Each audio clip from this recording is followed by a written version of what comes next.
Well, g'day, curd nerds. Welcome. This is what is it? Oh, United Nations of Cheese. Goodness me, so many live streams. I don't even know what I'm doing half the time. But yeah, this is part one. So today we'll be featuring 10 different cheeses over 4 hours. So the stream should finish at midnight my time. A little bit earlier than that. Maybe 11 p.m. my time, Australian Eastern's Daylight Standard Time, whatever we're calling it today. There we go. And the cheeses today, let me just pull up the list. So we'll be learning how to make, here we go, Alpine Blossom, American cheese, Belper cannoli, brick cheese, Budakäse, Castle Blue, chili halloumi, Christmas fruit cake cheese, my own invention, Colby, and Domiati. So they're the cheeses that you're going to learn how to make today during the United Nations of Cheese Part 1. Anyway, enough of me waffling. Thank you so much, and let's get on with the stream. Well, g'day, curd nerds. Welcome to the United Nations of Cheese Part 1. Yes, there will be many parts to this because I have so many international cheese making videos. So today you're going to learn how to make cheeses from all over the world, and there are so many different varieties. I hope you enjoyed the stream and continue to watch. Now, while you're here, don't forget to give it a thumbs up during the stream, and I will be joining you in the chat. So let's get on and continue with the stream. Well, g'day, curd nerds. Today we're making Alpine Blossom cheese.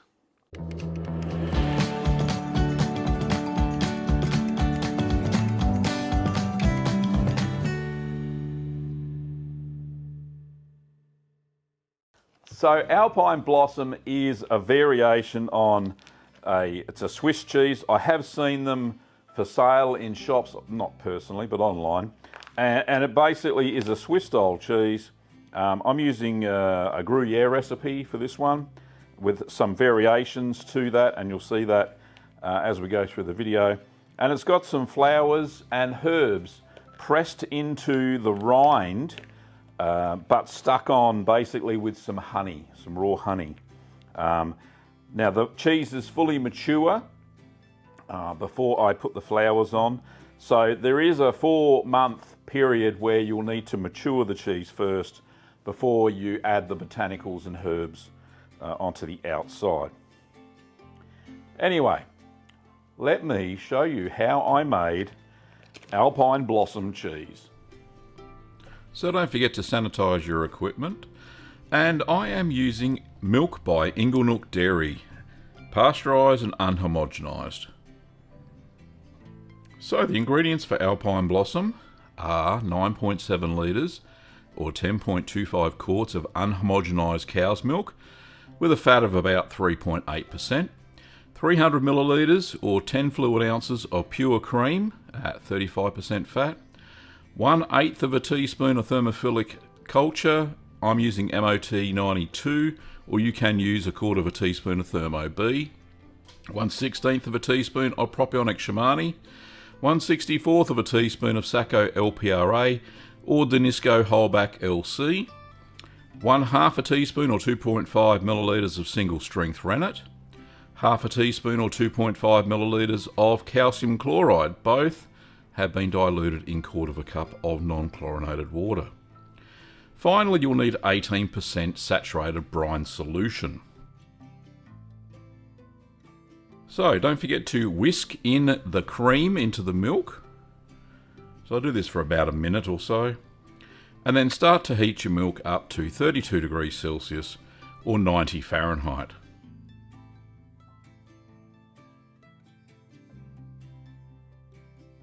So I heat it up initially on the stove and then transfer it over to my water bath, where I've got a immersion heater.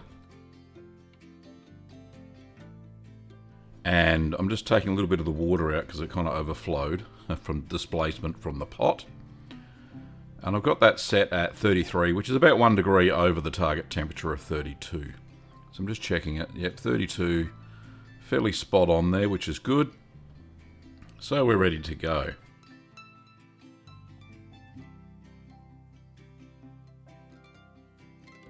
Now add all of the cultures. There are quite a few in this mix.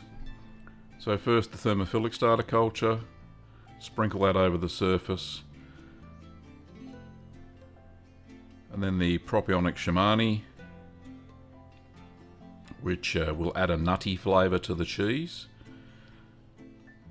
And then the protective culture, the LPRA, or the wholeback LC. And that prevents eyes from occurring in the cheese. Well, that's what I hope it does anyway. Then cover it up. And we're going to allow the cultures to rehydrate for 5 minutes.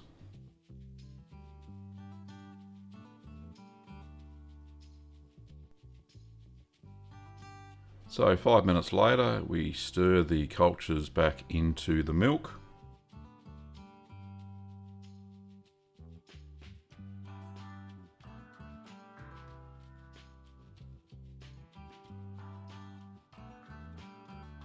And then we're going to allow that to ripen for 10 minutes. So it's a fairly low acidity cheese.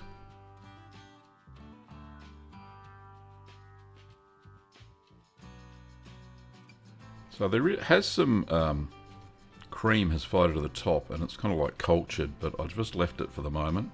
But just stirring that back in, all the cream back in again. Now we're going to add the calcium chloride. And this adds back soluble calcium into pasteurised milk and allows for a much better curd set. There, I'm skimming the what's probably like cultured butter now sitting on top. So now we add the rennet and we stir that for no more than 1 minute.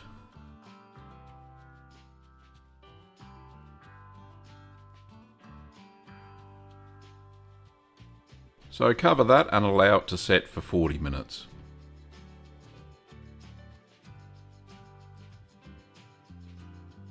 So now we're going to check for a clean break. Now my initial clean break was not clean at all. It's fairly sloppy. So I chose to wait for another 10 minutes, and this is a good practice. If you think it's not very clean, then wait for another 10 minutes, put the lid on, and wait for it to firm up.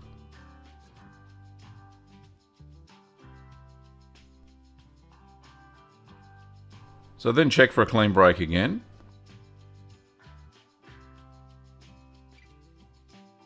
And that looks much, much better. So I'm going to cut the curds into pea-sized pieces. So initially I'm just using my curd cutter there to cut into 1.25 centimetre or half-inch cubes. And then I'm using a balloon whisk to cut them much smaller. Just a stabbing up and down motion.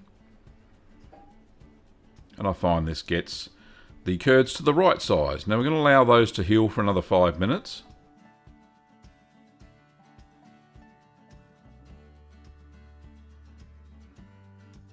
And you can see a bit of whey floating on top, that's fine. So just a gentle initial stir, and then we're going to stir the curds for 60 minutes whilst increasing the temperature to 46 degrees Celsius or 114 degrees Fahrenheit. So I'm turning up my precision cooker there to 46. Now there will be a time delay for the heating, which is good. It took about 45 minutes to get back up to that target temperature. So stirring for the whole hour and you'll find that the curds shrink quite a bit.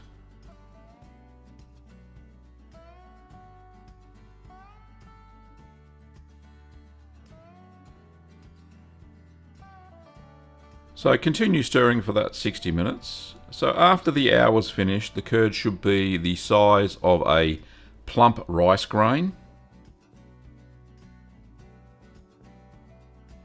And to check whether it's done, just make sure the temperature's certainly at 46. Mine's just a little bit below, but that's fine.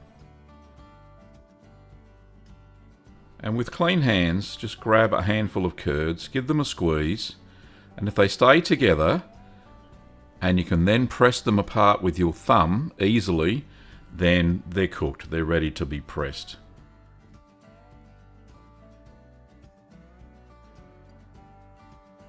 So pop the lid on and allow the curds to settle for 5 minutes.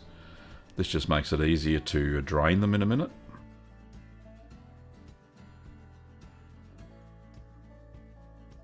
So once they've settled down to the bottom, just move that aside, pull your precision cooker out, drain the water off, and get ready for the draining.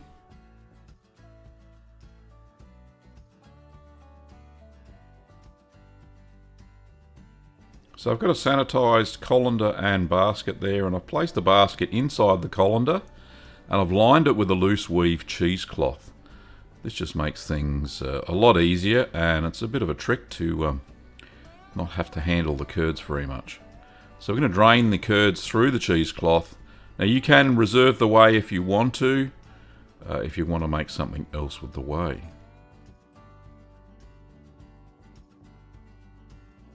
So once you've got all the curds in there, just level them out a little bit. If you need to pull the cloth to make sure that it's not bunching up, you can do that at this stage as well. So just fold the cloth over and top with a follower, and then press at 11 kilograms or 24 pounds for 1 hour. So with my spring press, I just estimate it with half closure of the spring. Its spring is rated for 50 pounds.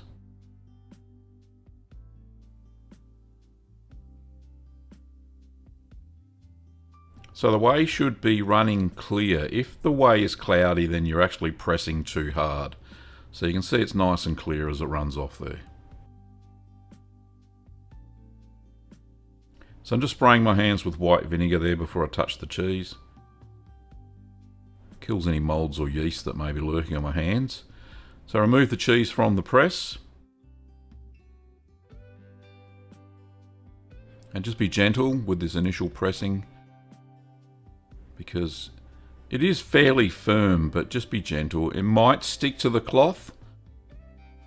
If it does, then just pull it away very gently, because this is a high temperature cheese.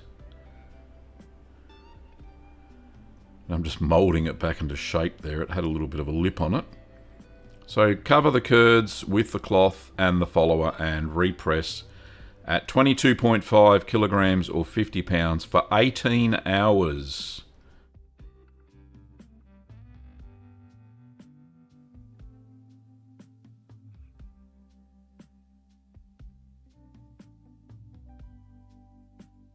So 18 hours later, which is the next day for me, I'm going to remove the cheese from the press. And it has formed very well. The rind is totally closed. Now the brine was a little bit full, so I took a cup out so it wouldn't overflow when I popped the cheese in. So the cheese looks very good. The rind is fully closed, as I mentioned.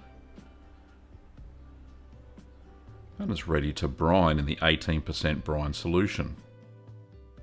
So I'm going to brine the cheese for 10 hours. I'm going to flip that halfway through at the 5-hour mark. Now, if you can't get your cheese fully submerged, just sprinkle a layer of salt on the top, the surface that is exposed, and you should be right to go. And then when you flip it over again, then just sprinkle salt on the other exposed surface. So we're going to brine for, as I mentioned, 10 hours. So after the 10 hours, just remove the cheese from the brine. And I'm going to place that on a bamboo mat there, just a draining mat. And we're going to air dry the cheese, just cover it with an umbrella, food umbrella. Air dry it for about 2 to 4 days until it's touch dry. I just turn that twice daily, just to make sure it gets even drying. Once it's touch dry, we're going to get a sanitised ripening box and place a damp cloth under the mat to increase the humidity in the box. And we're going to transfer the cheese into the ripening box. So we're going to mature it in the ripening box at 13 degrees Celsius or 55 Fahrenheit at 85 to 90% relative humidity for just 2 weeks. I'm going to turn that every second day. This is just to create a bit of a natural rind on the outside. Now, if you find that it gets some mold on the outside, just use a bit of brine and wipe that off. And it will continue to develop the rind. Remembering this is only for 2 weeks, it's no big deal.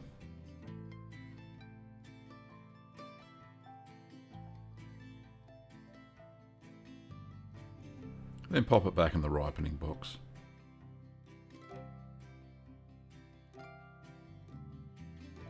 So after the 2 weeks, clean off the rind if you need to, and then vacuum pack the cheese.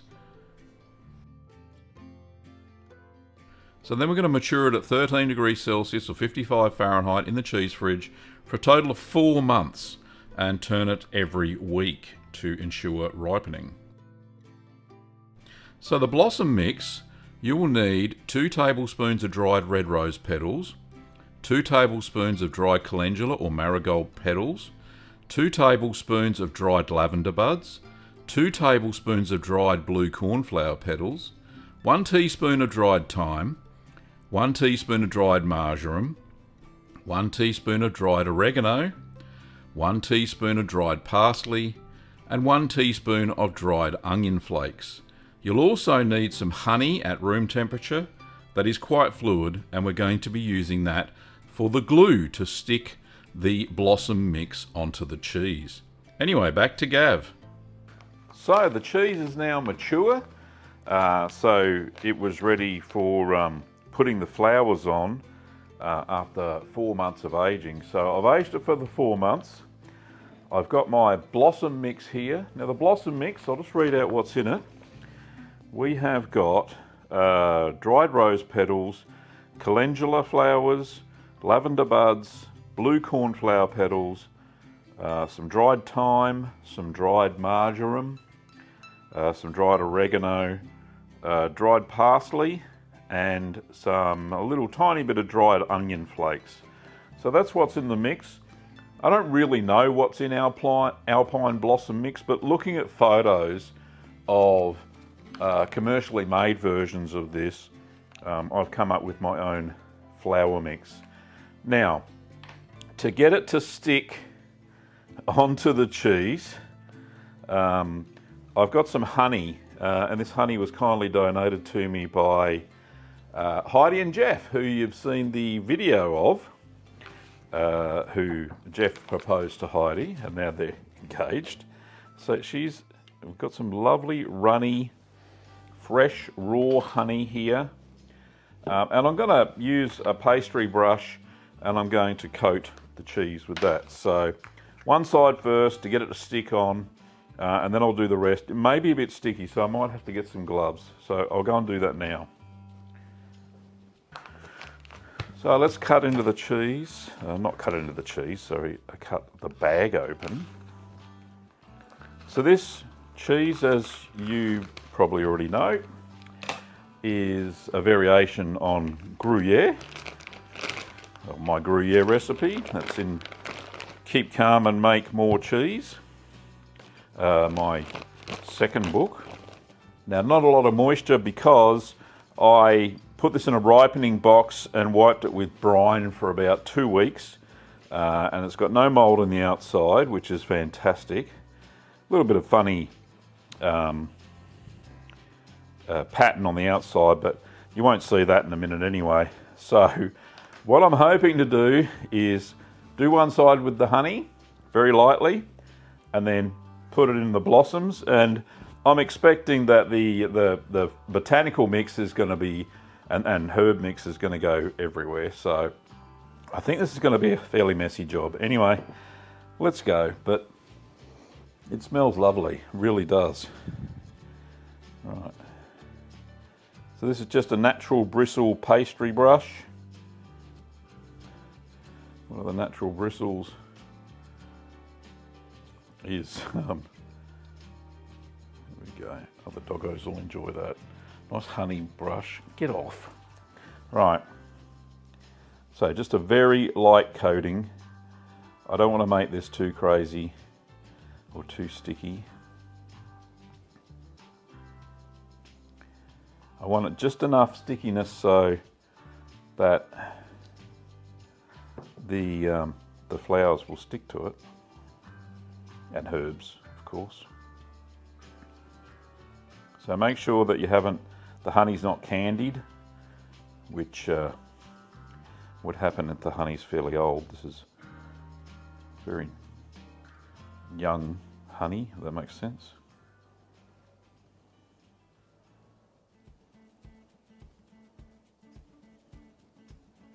Right, so we got a edible sticky surface. Nice. Let's put the honey over there and the brush out the way at the moment. So, see what happens, eh? See if my crazy idea will work. So I'm just pushing that into the blossom mix. Oh, it's not too bad.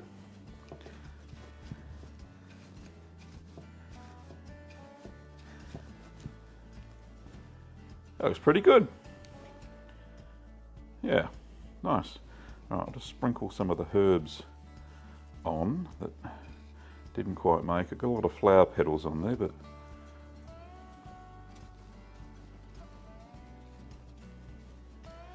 this is going to look quite good.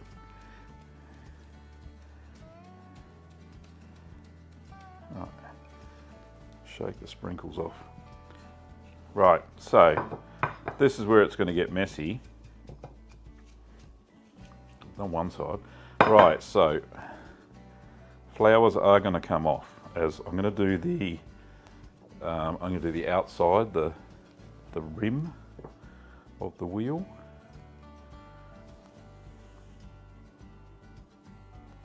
So far so good. The honey seems to be working all right.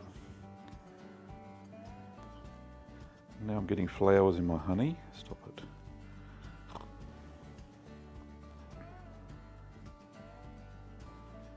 Getting flowers everywhere actually, but that's okay.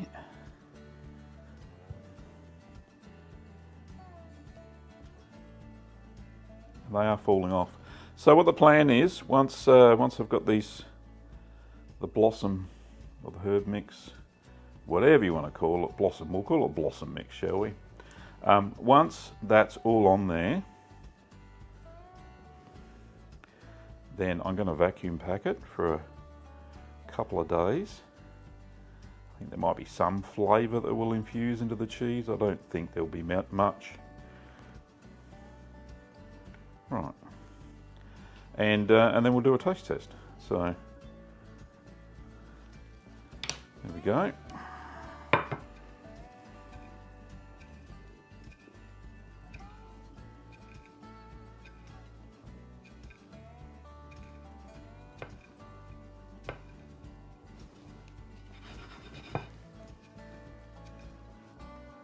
So it looks like the blossom mix that I made is enough so far. Let's put that back on there again, because some of it's falling off. Yeah, we've got a nice coating, so that's good. And I will put some more on it as I vacuum pack it. So let's turn it over. Get off. It's trying to stick already. Right. Bit of a sticky mess, but that's okay. Cheese making is always fun.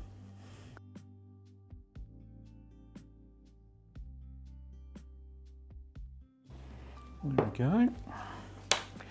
And flip it over. Ugh. There we go. Flowers everywhere. Very flowery cheese, isn't it? I made some in the middle, that didn't quite work. Maybe it's the plate shape.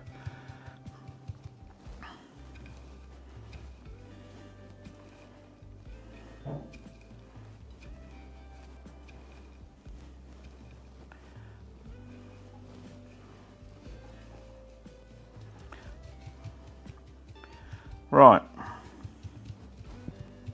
Stick on.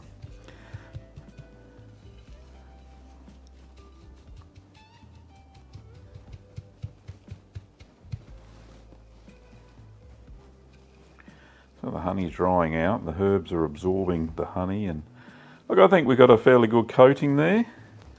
So what I'll do now is vacuum pack the cheese, and we'll see how we go, and we'll come back to it. Rightio. So we've got a seal. Now I'm going to do a generous cut on the bag. So, got a good coverage, I think. The sides maybe not so much, because it keeps falling off. But certainly the top and bottom look pretty cool. I'm going to put a fair bit on there, because as we vac pack it's going to seal, I would hope.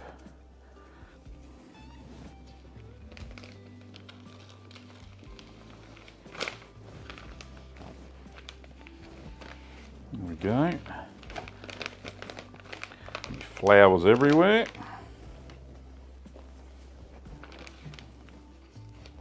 Right, make sure there's none in the seal itself. Rightio. So I've got it on dry, and I'll do gentle, and we'll seal it up.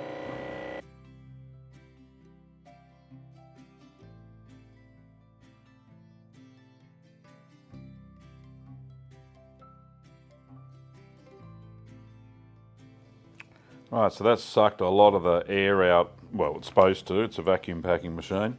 And yeah, let's just check the seal.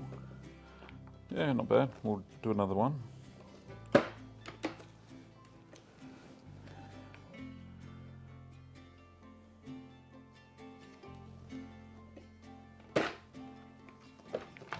Rightio, so that looks pretty good. So we've got a lot of colour on the cheese. And a lot of colour on that side where I put extra, so that's really good. And yeah, so we'll just let that go for a week. The sides probably not so much, a lot fell off, but a lot of the herbs stuck on there, and some flowers. So I'm hoping by doing the vacuum packing, it basically will press the flowers into the cheese, which is what I'm aiming for here. So what we'll do, we'll come back in a couple of weeks for the taste test video, and we'll see what it tastes like. I'm hoping it tastes like Gruyere with a hint of nice herby and floral notes, and maybe a little bit from the honey, but probably not too much. I don't expect that the flowers and the herbs are going to integrate too much into the cheese. I think it's more because it looks nice. And it is quite spectacular as far as I'm concerned. So, like I said, join me in about 2 weeks' time for the taste test. Well, thanks for watching, Curd Nerds. If you like this video, don't forget to give it a thumbs up. It all helps the algorithm. And if you haven't already subscribed and you want to see the taste test, then don't forget to hit that little bell and select all notifications, and you'll get an email from the YouTubes, and they'll tell you when the next video comes out. Anyway, thanks for watching, Curd Nerds, and I'll see you next time.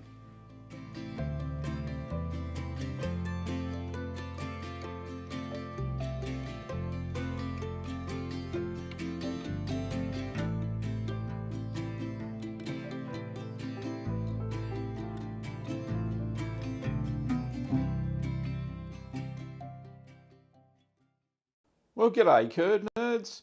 Today we're doing a taste test for the Alpine Blossom.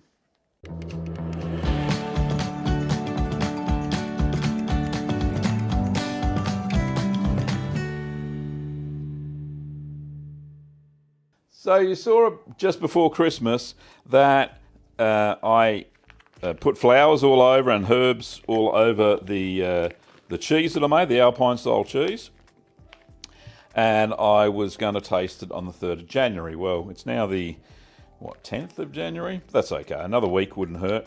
So that's fine. So it's been in there for, 2-3 weeks. So let's, without further ado, open it up, have a look. Reason I vacuum packed it was because I was hoping that the flowers would stick to the cheese better. And the good thing is it appears they have. So when I shake it, only a few come off. But the colour and is quite spectacular. The cheese is a little bit moist. So it looks pretty spectacular, doesn't it? I love the flowers all over the top. You can see that the herbs are pressed in there. Could possibly let it air dry a little bit, but oh, it just smells spectacular. It's just amazing. It's one of the best cheeses, well, the prettiest cheeses that I've made. But yeah, they seem to be holding on there. A little bit comes off, but I think that's going to be normal anyway. But let's cut into it. Let's have a look. It's going to look like a normal cheese inside anyway. Having a bit of trouble getting through the flowers. So, good, nice, compact cheese. A little bit of gas development. That's because I did use the propionic shamani in there as well. So a few little eyes, which is great, but it's a nice compact cheese otherwise. And oh, there's a lot of flowers down the bottom. Let's get a bit of that off. But yeah, they're all edible, so that's the good thing. I'm going to eat some of these. Let's just try. Cut it into quarters first. I think my knife has to be sharper than this somehow. And we're dragging some of the flowers through again. That's okay. Pop that up there. Spectacular looking cheese. Come on, flowers, get out of the way. Let's grab a bit. I think I must have to use a wire or something, but yeah, pretty cool. So that's a nice big chunk, still covered in flowers and herbs. See if it's imparted any flavour into the cheese. Let's have a look. Very nice. It smells spectacular. And you can smell the lavender, you can smell the rose. You can smell a little bit of the tarragon, which I used as well, one of the herbs I used.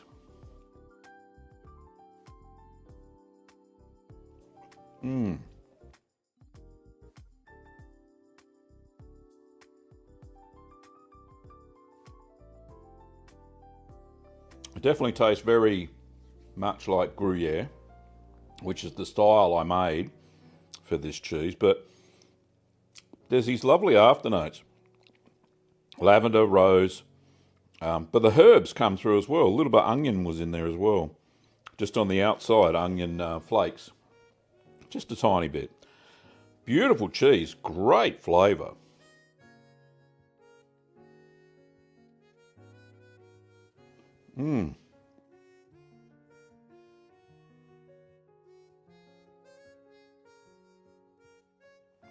So it's creamy in the mouth, a little bit of not sharpness, but it what are the flavours I'm looking for?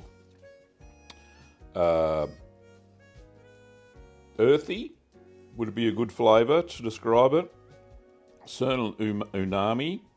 Or umami, I can't remember how to say it. It's a nice flexible cheese. This would be a good melter as well. But yeah, lovely flavour. It's got floral notes as well from the flowers.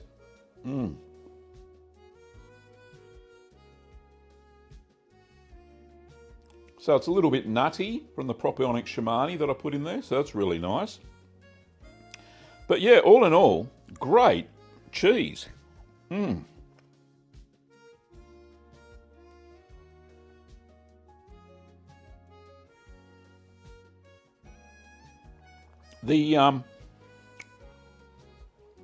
The protective culture that I added in to prevent large eye development certainly did work. It certainly has assisted this cheese. I don't think that lends anything to the flavour, but certainly this is a lovely, mild, this is a lovely, it's not strong, certainly not mild, so it's kind of in the middle as far as cheeses go. But if you've ever had Gruyere before, it tastes exactly like that. So, but with flowers and herbs and all the extra flavour and aromas that you get from putting the blossom on the outside. So really nice, interesting. unique sort of cheese. So yeah, very happy with that. So final thoughts on Alpine Blossom. Great cheese, great flavour, only enhanced by the herbs and flour mix that are on the outside of this cheese. So yeah, perfect. So if you want to make something fancy and unique, then this Alpine Blossom is certainly the cheese that you should give a try making, of course. Let me just try a little bit more.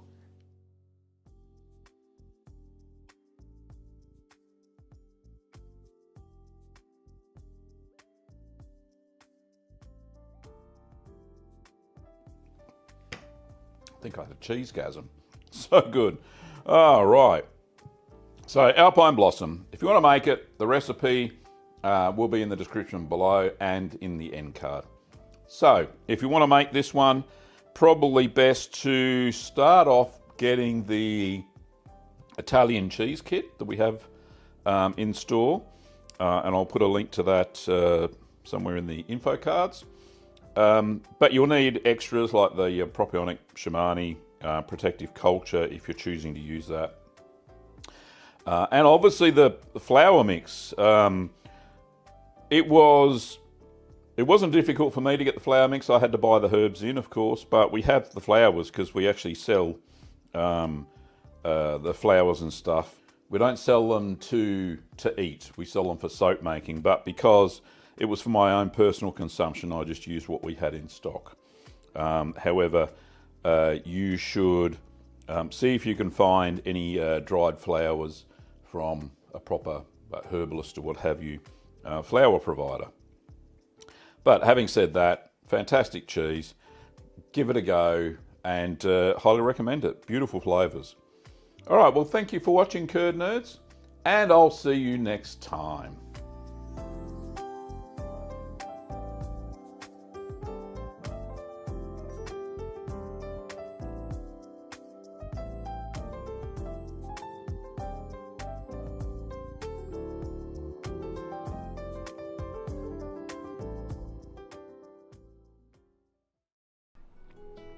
Did you know that Kim, my lovely wife, and I run a store called littlegreenworkshops.com.au?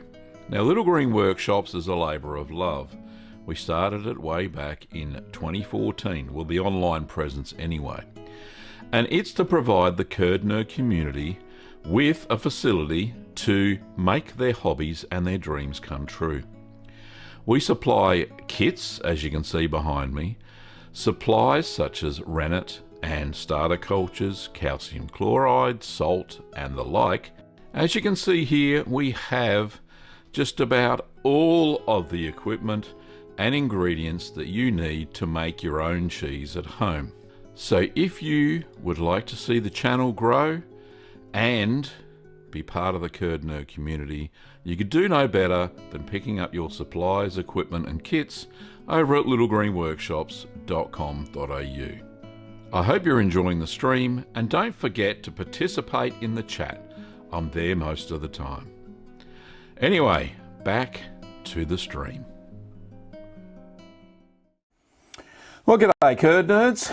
When Larry from Deep South Texas challenged me to make American cheese, I was a bit skeptical because, I suppose not skeptical is not the word, cautious, I suppose, because I had said in many of my Ask the Cheese Man live sessions that I would never make American cheese. So here we are.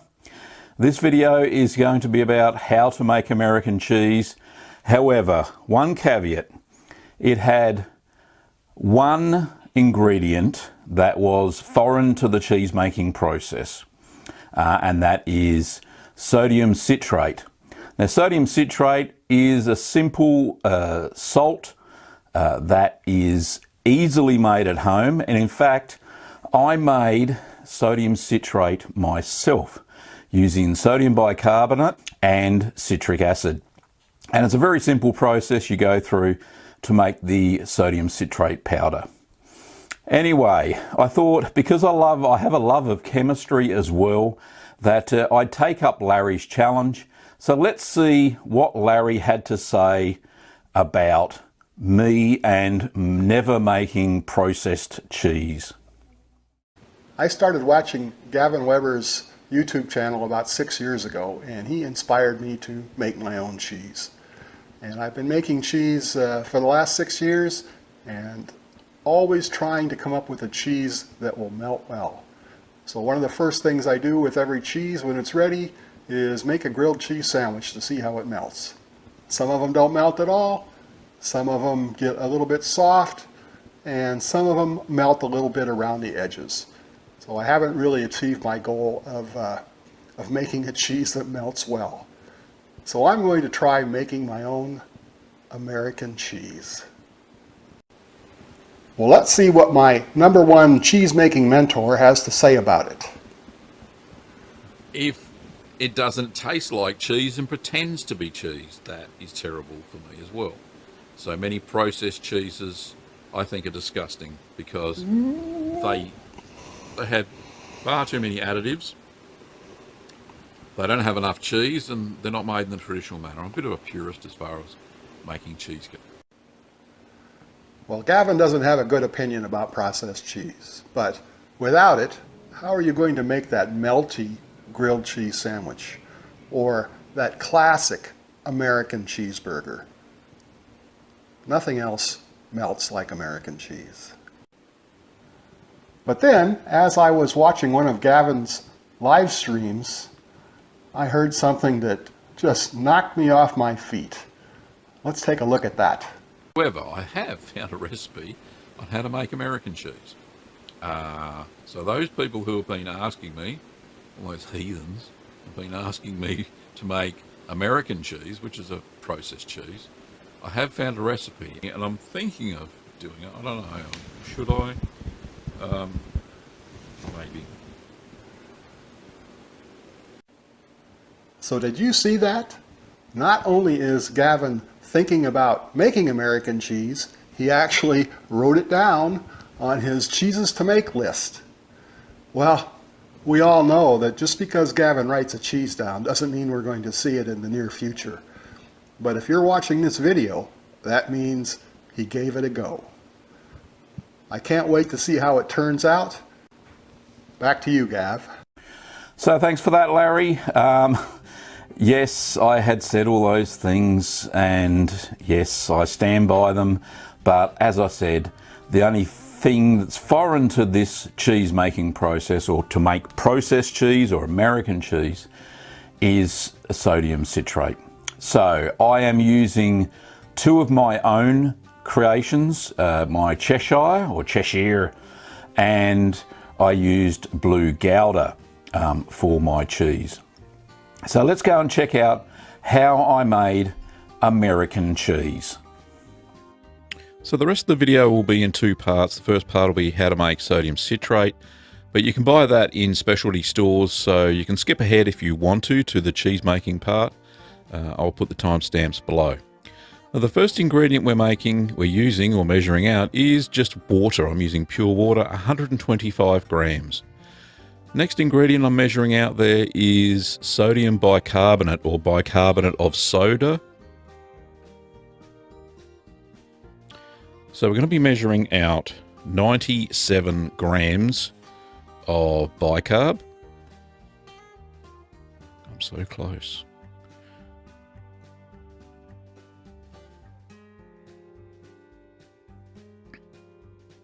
So these measurements are going to be fairly exact. And that's the reason I'm not doing them in pounds and ounces is because I don't know how to convert them like that. Anyway, so the next ingredient is citric acid, and we need 74 grams of citric acid.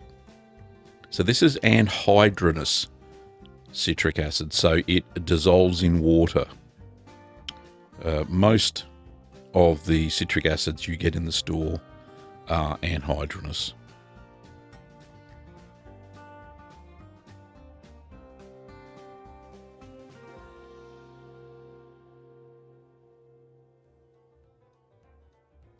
So there we go. So the ingredients have to be exactly measured out for the chemical reaction to work properly. So we put our citric acid into a saucepan. This is a 2-litre saucepan. We add in our water, 125 millilitres, or 125 grams, which is exactly the same. And we give that a good stir to make sure that the citric acid is fully dissolved in the water, so you can't see any of the crystals remaining behind. So that didn't take very long at all. And now we're going to pour in the bicarb soda, or sodium bicarbonate. Now technically what we're making, oh, look at that fizz. There is a big reaction there. I had to keep stirring very fast to stop it from going over the side of the pan. So just keep stirring after you put that in. As you can see there, it's lessened a little bit. The reaction does take quite some time. Now technically we're making trisodium citrate. That's the proper technical chemical term for what we're trying to make. There we go. Now, it has settled down a fair bit. You can see there that it's still bubbling, it's still releasing carbon dioxide, and that's exactly what we want it to do. We want the complete reaction of the acid and the base to finish. Now it starts to go clear. That just means some of the bicarb has settled on the bottom, so you need to stir it a bit more so that the reaction continues and you get rid of all of that carbon dioxide out of the solution. So you can see it goes fairly clear, just giving it a final stir there with a spatula just to make sure there's no powders on the bottom. And I've done that there, so that's as clear as it's going to get. There's no more CO2 being released. It's stopped fizzing. And I've just about to turn the heat on, where I have there. So once all the CO2 bubbles are finished, you turn the heat on just to a simmer, and we're just going to boil the water off. So the remaining powder or crystals that are left behind is the trisodium citrate, sodium citrate. As you can see there, it gets a bit of a crust. Just give it a bit of a swirl. Now, it took me about 2 hours to make this. The biggest part of the reaction was when we added the bicarb and the citric acid together. That's what took the longest. This boiling off part took about 30 minutes tops. So this was the fairly easy part. So I'm just stirring it just to make sure that it crystallizes properly, which it does fairly fast. Once most of the water's gone, you can see it starts to form a paste, and that paste is the sodium citrate. So I'm just spreading that over the bottom of the pan. It's on a very low heat at the moment, just to make that dry out. And it does. And when I got to this stage, I just spread it out on the bottom and turned the heat off. Gave it a quick taste. It tasted just slightly salty sour. And then after a little bit more time, it turned into a powder that was had no water in it whatsoever. So I just poured it into a little container, and there's my sodium citrate. Easy peasy. So all you have to do is pop a lid on, airtight container, and that will stay like that for ages. So onto the cheese part, making the American cheese. I've got a big block of blue Gouda. You can use any melty sort of cheese. So this is a big block. Let me see. I think I took measurements. Yes, it's 288 grams of the blue Gouda. And then I also grated 113 grams of Cheshire. So the total amount of cheese you need is 400 grams. So that's all grated. You don't have to mix it or anything like that. I'm just doing that to show you how finely grated it is. So 400 grams of cheese. So we've got another half cup of water. We just pour that into our saucepan. We add our sodium citrate to the water, and we mix that so it becomes dissolved. in a second. Let me turn the heat on first. There we go. Just on a very low heat. So we just dissolve that just by whisking. Doesn't take very long, took about a minute. And then we start putting our handfuls of cheese in. Now the Cheshire cheese, as I mentioned, it was very crumbly. It wouldn't melt in previous experiments, so hopefully this will work here. This will be good. Now notice the colour was a bit off because the Cheshire was very white.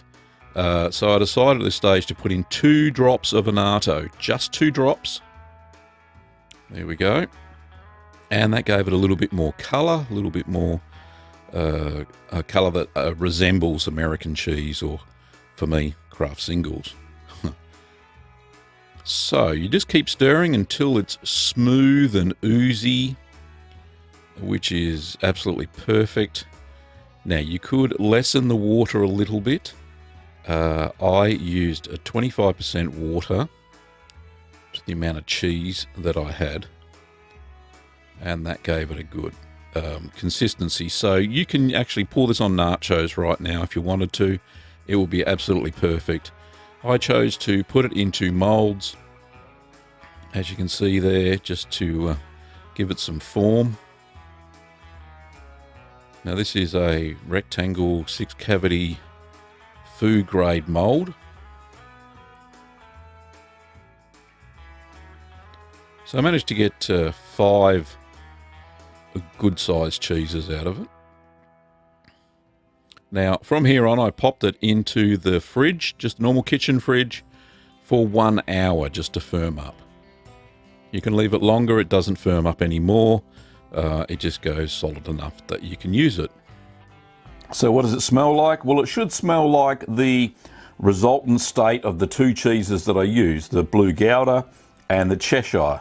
Now, the Blue Gouda, as you may have seen, shredded or grated very easily. However, the Cheshire was really, really crumbly, and it wouldn't have melted for love nor money. So to get it into this emulsion state is quite remarkable. The sodium citrate really does act as a very good emulsifier, which prevents the cheese when it melts from splitting into the oil that you'll see in oil, and then the milk solids if you melt cheese normally.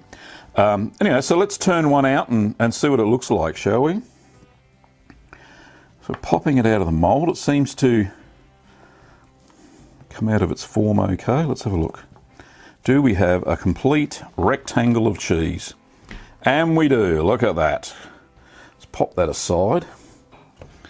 1 block of processed cheese. Just have a taste. It shouldn't taste too much different than the other one, the ones that I made. It's, yeah, not crumbly. It feels like a Kraft Single. It's definitely processed cheese. All right, so let's have a taste. I didn't add any salt to it during the process. However, the recipe I was using said you could add salt if you wanted to.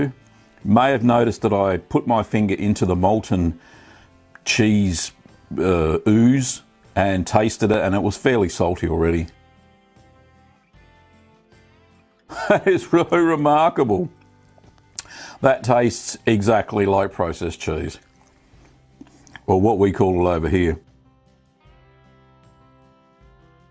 You can taste a little bit of the blue from the Gouda, the Blue Gouda that I made, but seems to have gone mostly.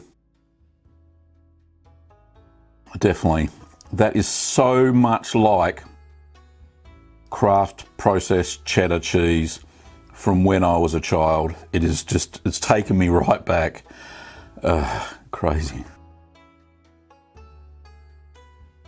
Don't get me wrong, it's quite nice, very strong in flavour. Because the Blue Gouda was made in October 2018, so it's a fairly mature cheese, and the Cheshire wasn't too far after that. So these are fairly mature cheeses that are basically being emulsified, so they do taste very nice. So not bad. It's just cheese melted down and returned back to its solid state without the crumbliness. Really, really nice. I'll probably do this again actually. If I had a cheese like, triple pepper jack, which has turned so crumbly now as it's aged, to get it into some sort of melty state that would be really good for, say, burgers or grilled cheese sandwiches, then I could probably take it through this process. I certainly made enough sodium citrate. Quite nice, quite nice. The sodium citrate had a slight saltiness to it, being a salt, a sodium salt. So I didn't really need to add any of extra table salt or cheese salt. I definitely had to add the annatto because the Cheshire that I had was really white, and the Gouda, I don't think I added any colorant or anything to that. So to get it to the state where it kind of looks like a yellow slab of processed cheese, I had to add those 2 drops of annatto. So just be aware, you'll turn out with a lot whiter cheese if you don't add that annatto. So let's see how this goes in a grilled cheese sandwich, shall we? So, is American cheese melty? Well, from what I've seen, yes, it is. And as if by magic, Kim has made me this lovely toasted sandwich. Not a grilled cheese sandwich, but a toasted sandwich. I'm going to see how melty this is. You would get some indication though, of course, because I had to melt the cheese to put it into the mold to start with, so yes, I think it's going to be melty. But let's have a look. So there's our, oozy cheese. Look at that. And Kim's put some red onion in the cheese sandwich, so let's have a taste.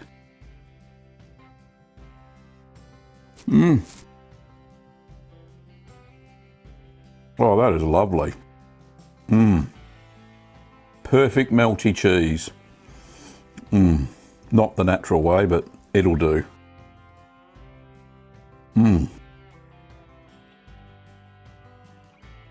Beautiful taste to it too.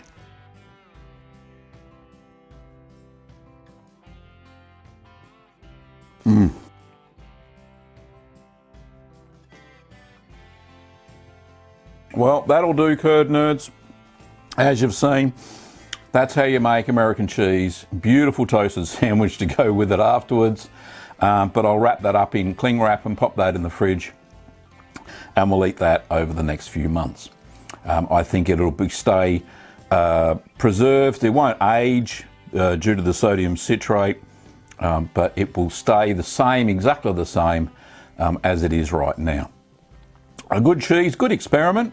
I did enjoy it, and a great way to reprocess cheese if it's crumbly and not to the texture that you want it to, and you want that flavour of the cheese you've created, but you want to be able to melt it. So try some sodium citrate. It's harmless stuff.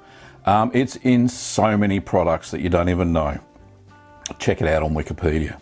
Well, thank you for watching, curd nerds, and we'll see you next time. Well, g'day, curd nerds. Did you know that I've also got a merch store? Yes, I sell mugs, t-shirts, stickers, and aprons even, yes, over at merch.cheeseman.tv.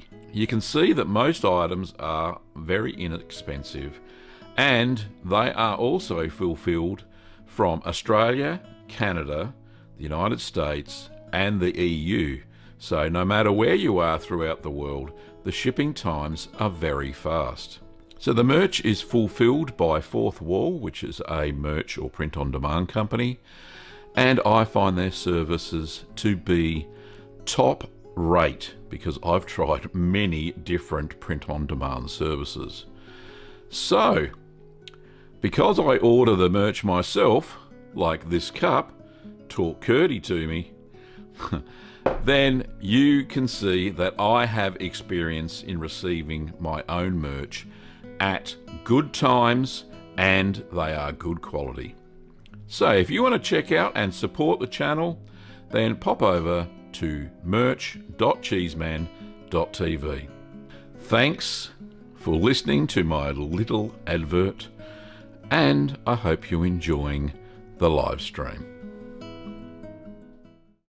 Well, g'day curd nerds. Today we're going to learn how to make Belper Knoll.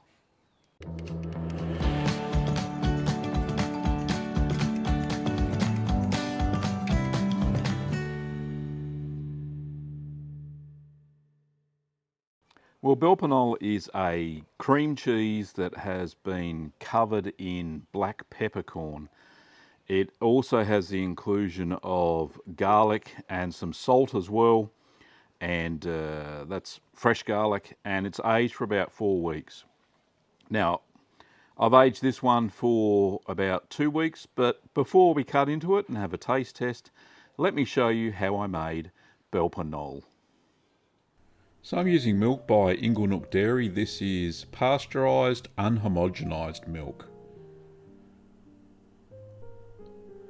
So the ingredients for this cheese is 4 litres or 1 gallon of whole cow's milk, 1/8 of a teaspoon of Floridanica or Sacco MO36R, 1/8 of a teaspoon or 0.75 millilitres of calcium chloride diluted in 1/4 cup of non-chlorinated water, 6 drops of single strength rennet diluted in 1 tablespoon of non-chlorinated water, 3 teaspoons of pink Himalayan salt, 3 cloves of garlic that have been peeled, and 3 tablespoons of toasted black peppercorns. Now give your milk a good stir. If it's cream top milk, some of the cream may float to the top, so I'm giving that a good whisk there. And now it's time to add the calcium chloride into the milk. And give that a good stir.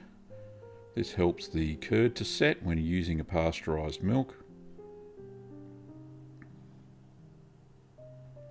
Clip your thermometer on and heat the milk up to 30 degrees Celsius or 86 degrees Fahrenheit.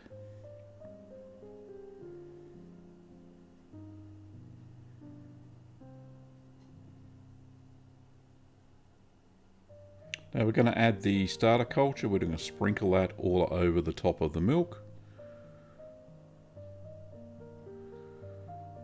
Then pop the lid on, and we are going to allow that to rehydrate for 5 minutes.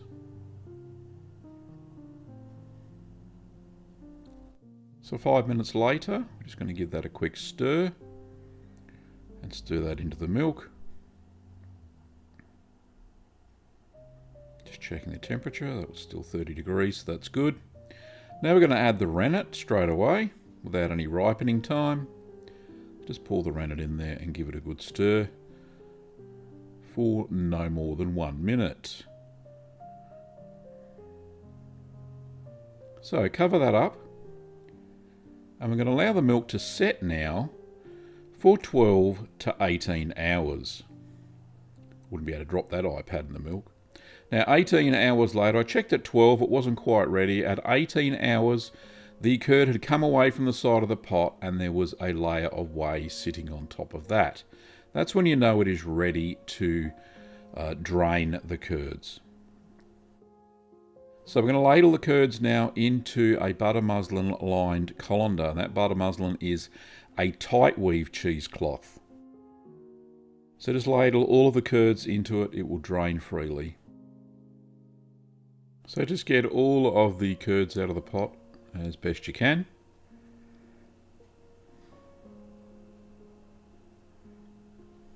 There we go, every last little bit. And now we're going to grab opposite corners of the cloth and we're going to tie them to form a bag. Now we're going to hang this bag up. How you do that is your choice. I've got a pretty nifty little trick. We're going to drain that for 18 hours until the curd is firm. So I use a knob on my kitchen cabinet, the overhead cupboard. It just sits over the knob and it drains over the top of a pot, which is nice and simple. So 18 hours later, you can see there's a lot of whey that has been expelled there, which is fantastic. Just what we want. So just take the bag off the hook.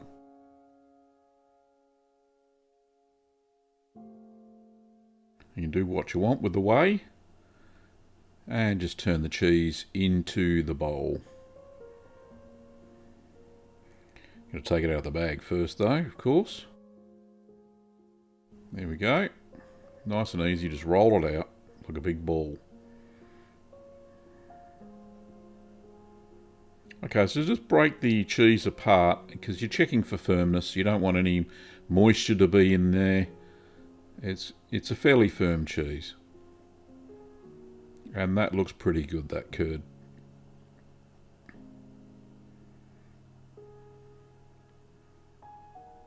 Yep, all good.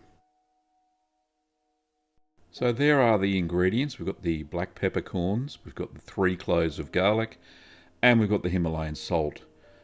You can use fine Himalayan salt, it's probably preferable. Now just chop the garlic cloves just finely, don't go too over the top because we're going to put them into the mortar and pestle in a minute, which is just there. Place them in there. Nice. And we're going to add the salt.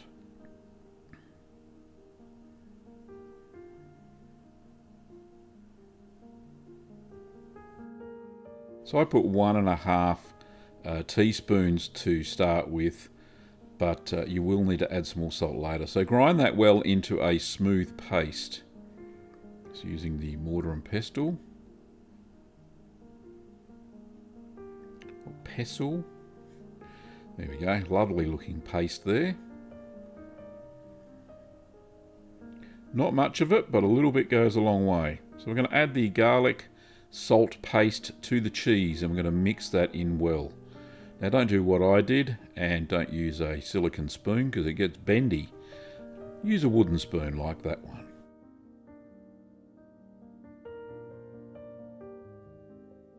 So once it's all mixed in, just taste a little bit, and if you don't think it's salty enough, we're just going to add salt to taste when it's necessary. I'll leave it up to your personal taste. So stir that all back in again, taste it again, and if you think it needs a little bit more salt. Now I'm adding half a teaspoon at a time. I wouldn't add any more than that. There we go. So I've added in total about 3 teaspoons of salt. And I've just tasted it there and that's fine.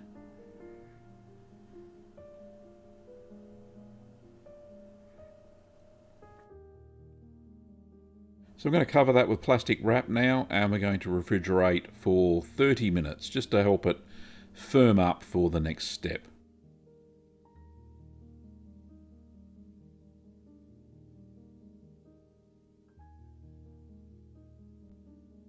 So while your cheese is in the fridge, we're going to toast the peppercorns in a frying pan over low heat until they change colour.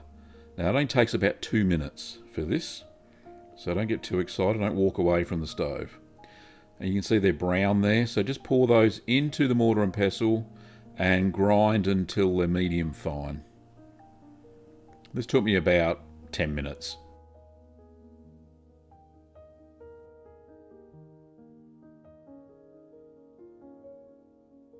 Now the aroma was amazing, the delightful peppery aroma coming out of the mortar and pestle. There you go, that's about the fineness or how ground it should be. It's not quite a powder, but there are some little chunks in there. So pour the ground pepper into a small bowl.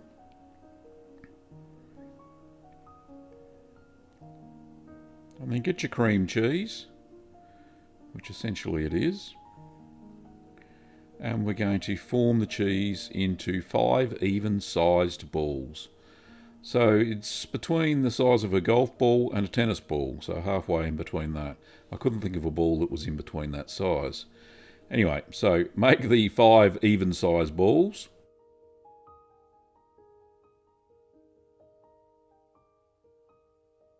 So there's 4 and 1 more. Put a little bit more on that one first. It was a bit small. There we go, all done. Gloves really helped with that. Okay, I just washed those gloves with my hands on. So pour the ground pepper onto a dinner plate, just some of it.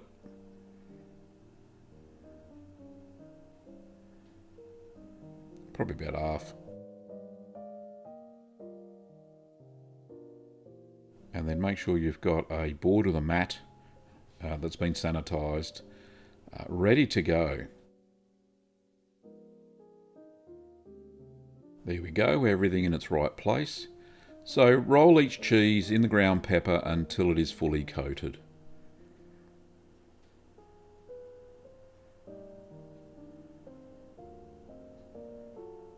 So there we go, sprinkle the rest of the pepper in there, give it a good roll.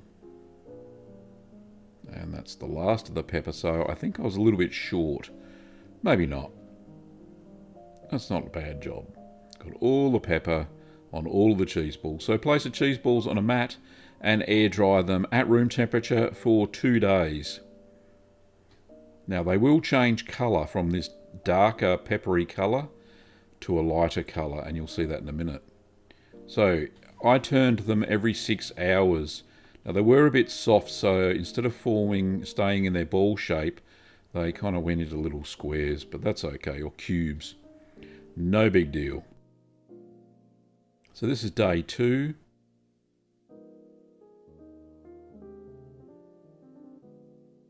Just a quick turn.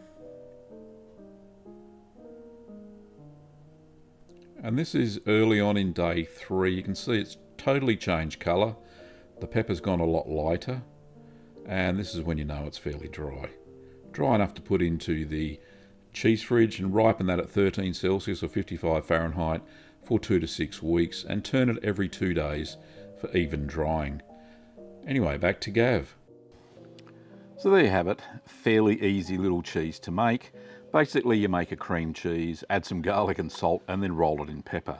Now they're supposed to be ball shaped, but as you can see there, not very ballish, because as it was drying, and this one's been drying for about 2.5 weeks, it kind of flattened on the bottom. So maybe I didn't drain enough moisture out of the cheese before I put it into the cheese fridge. Now, the good thing about the pepper on the outside is it keeps all the mold off.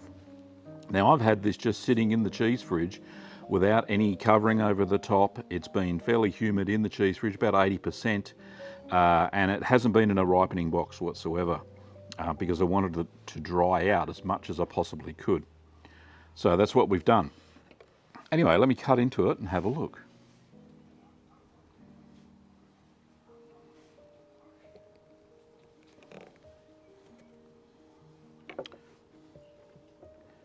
So it's fairly firm in the middle, which is fantastic. Good looking little cheese. It's certainly, yeah, it's not you know, your normal cream cheese consistency. I'll let that dry out a fair bit. I'm going to let all the others dry out until they go a lot firmer, and then normally this is known as a grating cheese. Anyway, let's try a little bit. I've got a lot of pepper on this, so I don't know how peppery she's going to be. I'll try a little bit without the crackers. It's starting to get firm around the edge already, so. Oh. First thing you can taste is not the pepper, it's the garlic. Oh, now the pepper is, my goodness, that's strong. Let's try a bit more, shall we?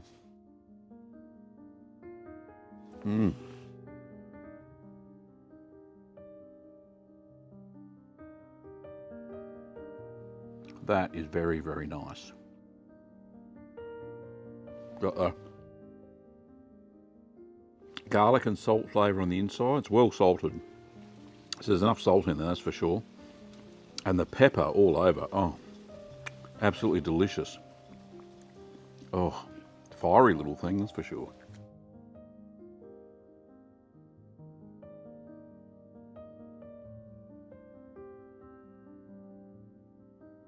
To get some of that peppery goodness on my cracker.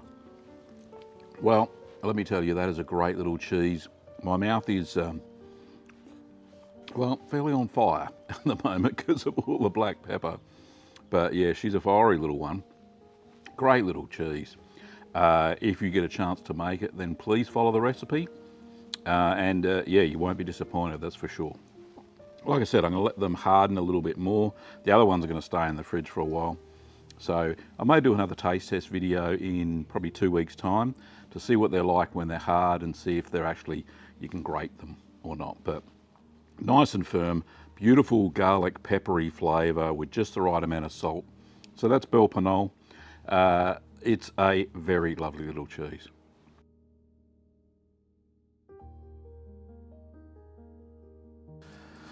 So if you like this video, don't forget to give it a thumbs up, and if you haven't already subscribed, please do so, and hit that little bell notification so you can get notified of other cheesy content. Now if you want to buy supplies, then do so over at littlegreenworkshops.com.au. Well, thanks for watching, Curd Nerds, and I'll see you next time.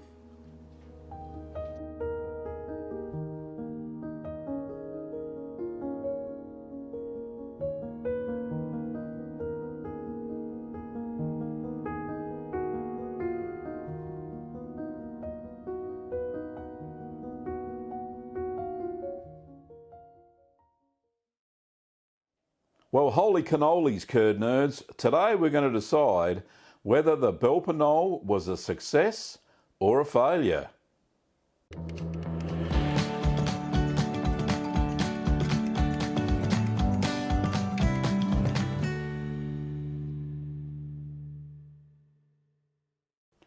So at 6 weeks of age, we've got a bit of a dilemma. The Belle Pinole, and apparently that's how you say it, cannoli, is covered in blue mold from my cheese cave. Now it is definitely Penicillium roqueforti, but I think it's only on the outside of the pepper, not on the cheese itself.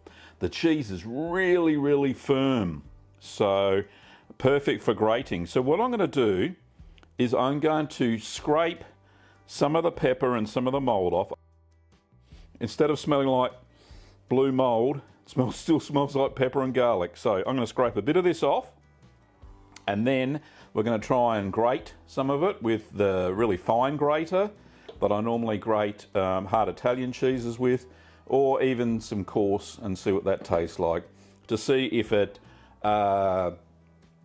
amplifies the flavour. But I dare say it probably does taste quite nice. So anyway, let me get in to this and scrape off some of this mold. I probably will be scraping off some of the pepper as well.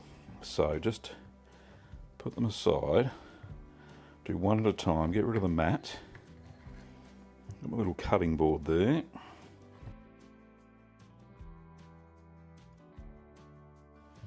It's very fine surface mold. Certainly seen this on many of my blue cheeses, and it's because I had it in the cheese cave, not in a ripening box. Just I wanted it to dry out as much as possible, but this is what you get, I suppose. Alright, so there's a good one. Looks like a truffle. I think they actually call it the Swiss truffle. Anyway, I'll put that one there. This blue mold, you could possibly save it actually and use it for a blue mold cheese, but I don't think that would be an issue. Now I do remember how peppery this was of the 2-week taste test, so I'm probably doing myself a favour here by scraping some of the pepper and the blue mold. But yeah, the mold definitely has not gone into the cheese, and as blue mold tends to do, softens the cheese. So definitely not soft. Alright, it's 2 cannolis. Belle Pinole. I don't think there's an easier way than this.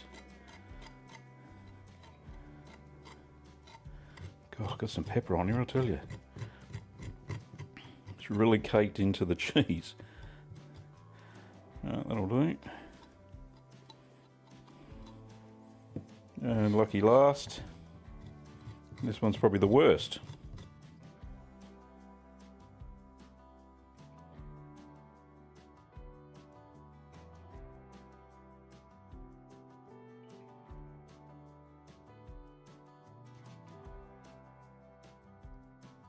Rightio, so we've got our cannolis.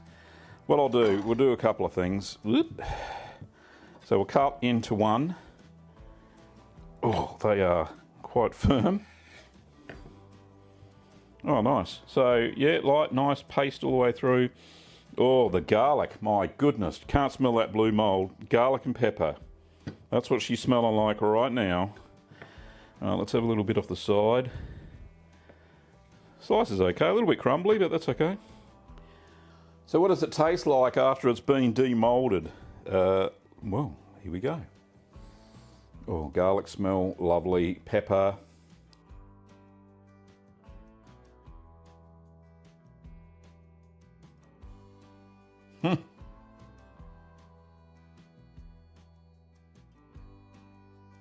Oh, holy cannoli, Batman.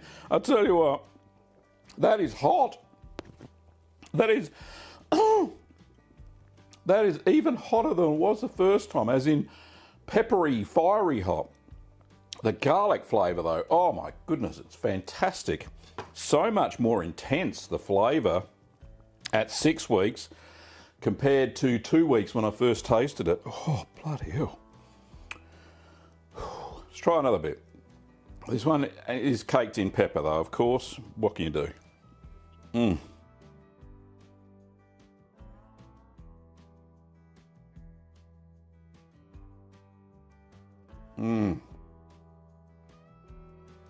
That is beautiful.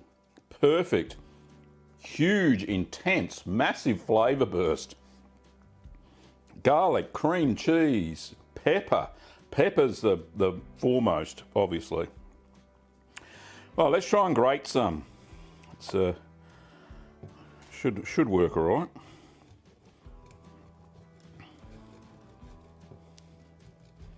Oh, it's grating all right. Yeah, it's good. I don't want to grate it all. Rightio. So nice little pile of grated cheese. Oh, the aromas are so much more intense. All right, so this would normally go on pasta. I would stir this through a pasta sauce. If you want a bit of a kick, garlicky slash pepper kick. All right, let's grab a little bit of this bundle of joy. Oh, different flavour again. More cream cheesy. You get that nice cheesy coating, the cream cheese coating. A little bit salty. Definitely the garlic comes through more than the pepper does when you grate it like this. Oh, that's amazing. So the flavour of the slice with the peppercorn on it, fiery intense, with a big burst of garlic afterwards. When you grate it like this, you got more creamy, garlicky, subtle pepper taste. So who would have thought you get two flavour profiles from the same cheese, which is, you know, it's amazing.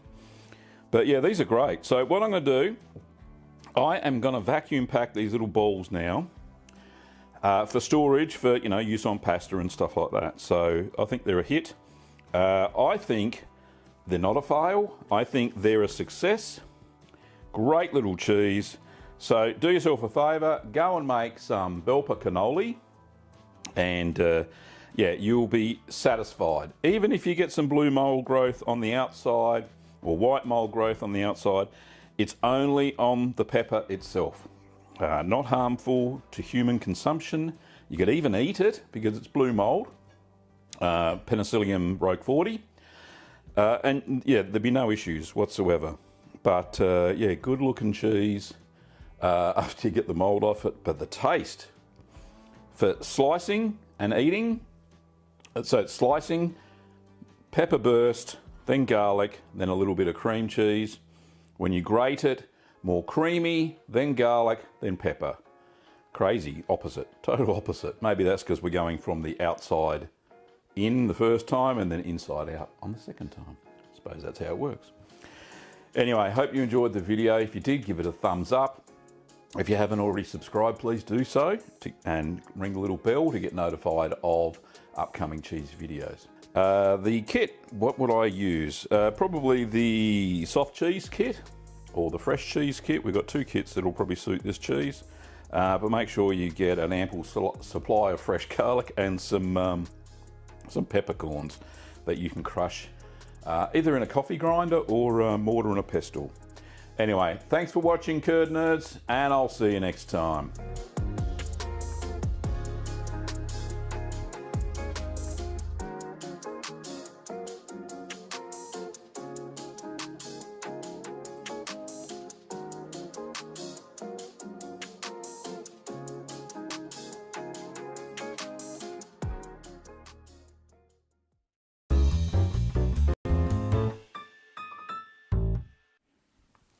Well, g'day Curd Nerds. Today we're making brick cheese.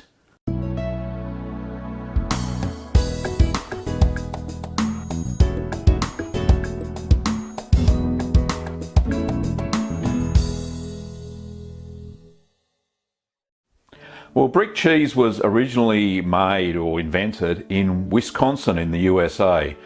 Now the story goes is this guy, who knew a guy, bought a whole bunch of real brick molds, you know, the ones they make clay bricks from. Don't anymore, but back in the day they used to. And because he didn't have it and used that mold for making the cheese, hence the brick shape. Also, because he didn't have anything to press the cheese with, he simply placed a brick that was originally made in the form on top of the cheese, and that pressed the cheese. So hence the name brick cheese. Pretty cool, great origins. Now this cheese will be surface ripened with Brevibacteria linens. I've popped that into the pot and it's all happening and I'm washing it every day. But it tends to be a very smooth and mellow sort of cheese. So let's get on and see how we made brick cheese. So I'm using milk from Inglenook Dairy, thanks to those guys for supplying it for this video. The ingredients are 8 litres or 8 quarts of whole cow's milk, 1/8 of a teaspoon or a dash of thermophilic culture, 1/32 of a teaspoon, which is a smidgen, of Brevibacterium linens, half a teaspoon or 2.5 millilitres of calcium chloride diluted in 1/4 cup of cool, non-chlorinated water, half a teaspoon of liquid rennet. I'm using strength IMCU 200, which is about the same as single strength rennet, and that's diluted in 1/4 cup of cool non-chlorinated water, and an 18% saturated brine solution for salting the cheese.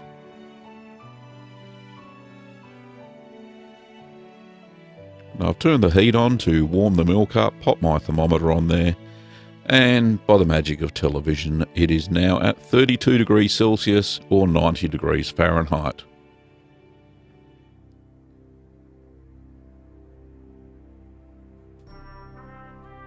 So it's time to add the starter cultures.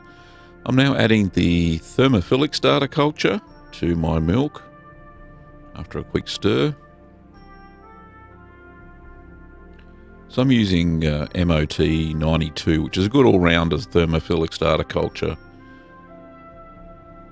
It's made by Sacco, but you can use any brand of thermophilic starter culture for this cheese. Now I'm adding the Brevibacterium linens, which is the red to orange mold that you see on the surface of cheeses, and it makes the cheese smell a bit pongy. Okay, so they're just both sprinkled on the surface of the cheese, of the milk, and I'm taking all the utensils out. I'm going to allow these starter cultures to rehydrate for 5 minutes. Pop the lid on, make sure no fluff gets in there. So 5 minutes later, we're going to stir in the cultures.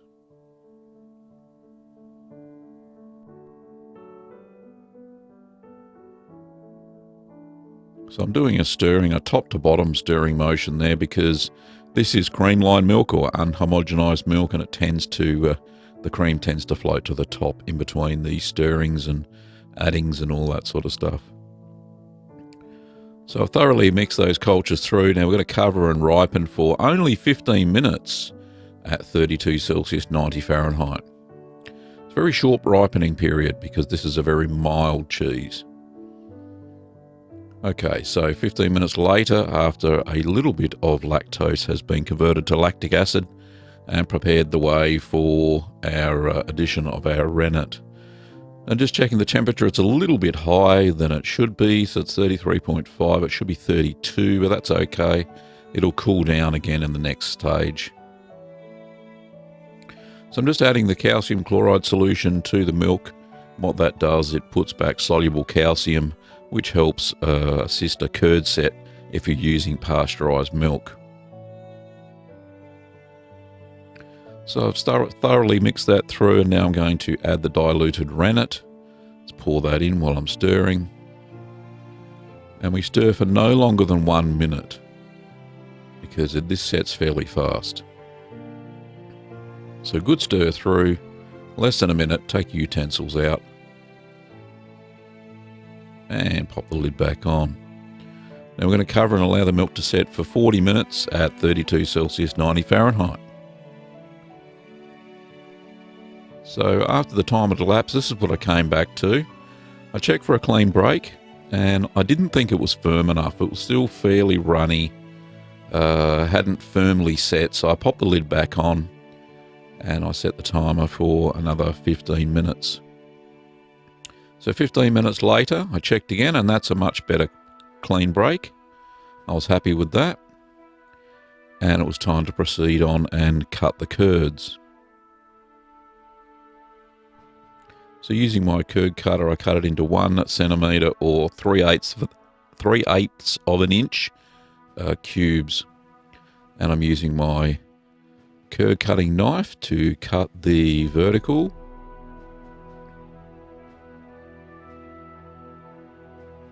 So cut it one way and then across the other way. Now if you don't have a curd harp like I did, you would have to do a cut at 45-degree angle all the way around the pot to get those horizontals. There we go.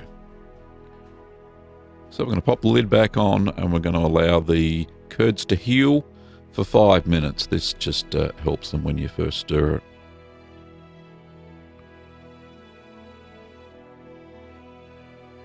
So 5 minutes later, just take the lid off. There's a little bit of whey on top, which is perfectly normal. I'm going to use my spoon to move and lift the curds very gently at first to make sure that they are all evenly cut. Now they look a little bit on the big side, some of these curds, so I'm just breaking up the large bits by cutting them with the edge of the spoon as necessary.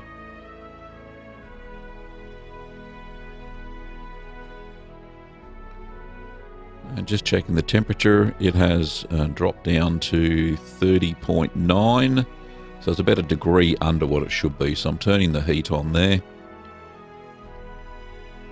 31, that looks nice. So what I'm going to do now is gently stir the curds for 40 minutes, while at the same time slowly heating it up to 40 degrees Celsius or 104 degrees Fahrenheit. So a slow heating process, and this helps more whey get expelled from the curds and the curds to shrink. So this is 40 minutes later. We're at 40 degrees Celsius or close enough to it. And you'll see that the curds are fairly small there in the pot as I'm stirring them there.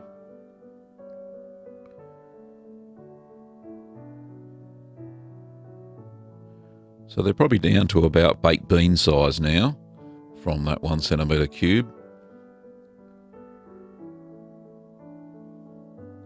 I'm going to take all the utensils out, I'm going to put the lid back on, and we're going to let all of the curds sink to the bottom, because we're going to be washing the curds to lower the acidity of the overall curds in a second. So turn off any heat that you've got on, just like that, and allow the curds to settle for 5 minutes.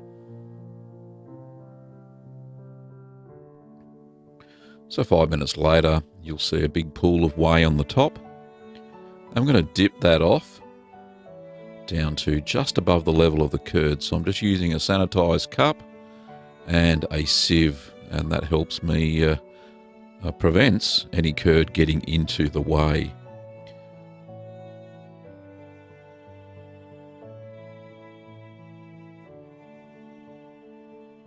The sieve certainly makes it a lot easier than scooping up cups of curd.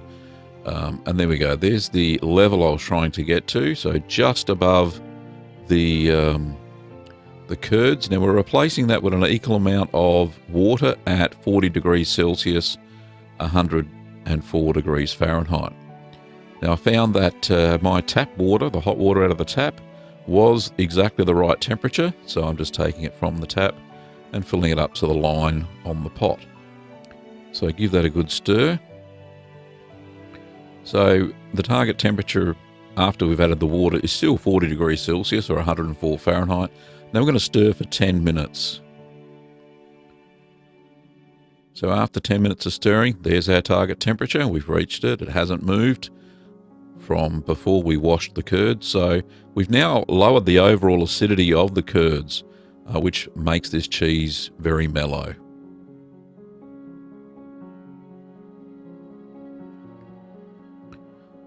So you can see that the curds have shrunk again after this second stirring. So we're just going to allow the curds to settle for 5 minutes so we can drain off the whey and the curds. So over to the sink area, I've got a cheesecloth lined colander there, and I'm going to drain the whey through that. Now you can reserve the whey if you want to and use it for all manner of things, but I already had some in the fridge from the previous cheese, and the garden had just been rained on, so that's why I'm not using it. So just pouring the curds and whey through, and we're keeping the curds and letting the whey go.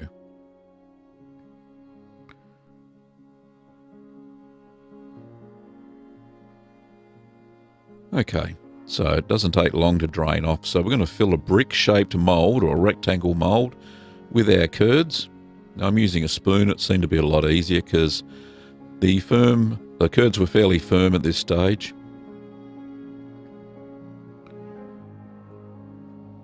And I found it was a lot easier to use a tight weave cheesecloth or butter muslin in the colander because I was going to spoon it out. If I had used a loose weave cheesecloth like I've lined the mould with, it would have been hard to scrape out any of the curds. There we go. So I'm just folding over the cheesecloth, or just making sure there are no wrinkles in the cheesecloth first, folding that over and just putting a plastic pressing plate. I just got this out of my Tupperware drawer and it seemed to fit on top okay. So we're going to drain that for another 15 minutes. There we go. So I'm just going to take that plastic plate on. That helped it keep warm too, by the way. So I'm just turning the curd mass over in the cheesecloth into the mould. I'm not redressing or anything like that, and then putting the plastic mould back on top, or one of two I've got there, just to keep a little bit of warmth in. There we go. I'm going to drain that for another 20 minutes.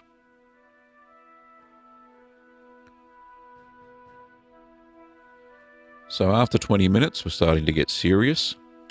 We're going to take the cheese out of the mould, and we're going to take it out of the cheesecloth and turn it over. So we're redressing it, and we're going to press the cheese using a very rudimentary cheese press of 2 kilograms or 4.4 pounds.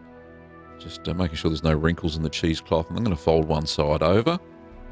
There we are. Put my plastic plate on and put my milk bottle.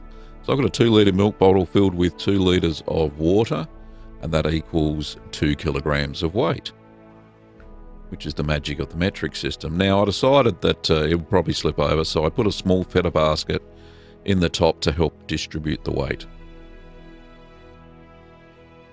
Now I figured soon enough that that didn't work either, so I went and got another large rectangle mould, and that was perfect. I don't know why I didn't use that in the first place. So just pop that in there, and it's distributing the weight evenly over the surface of the cheese. Okay. So after 2 hours, I'm going to take that out. And then I'm going to take it out of the mould, take the cheese out of the cheesecloth, flip it over, and redress it. And then we're going to press it that 2 kilograms or 4.4 pounds for another 2 hours.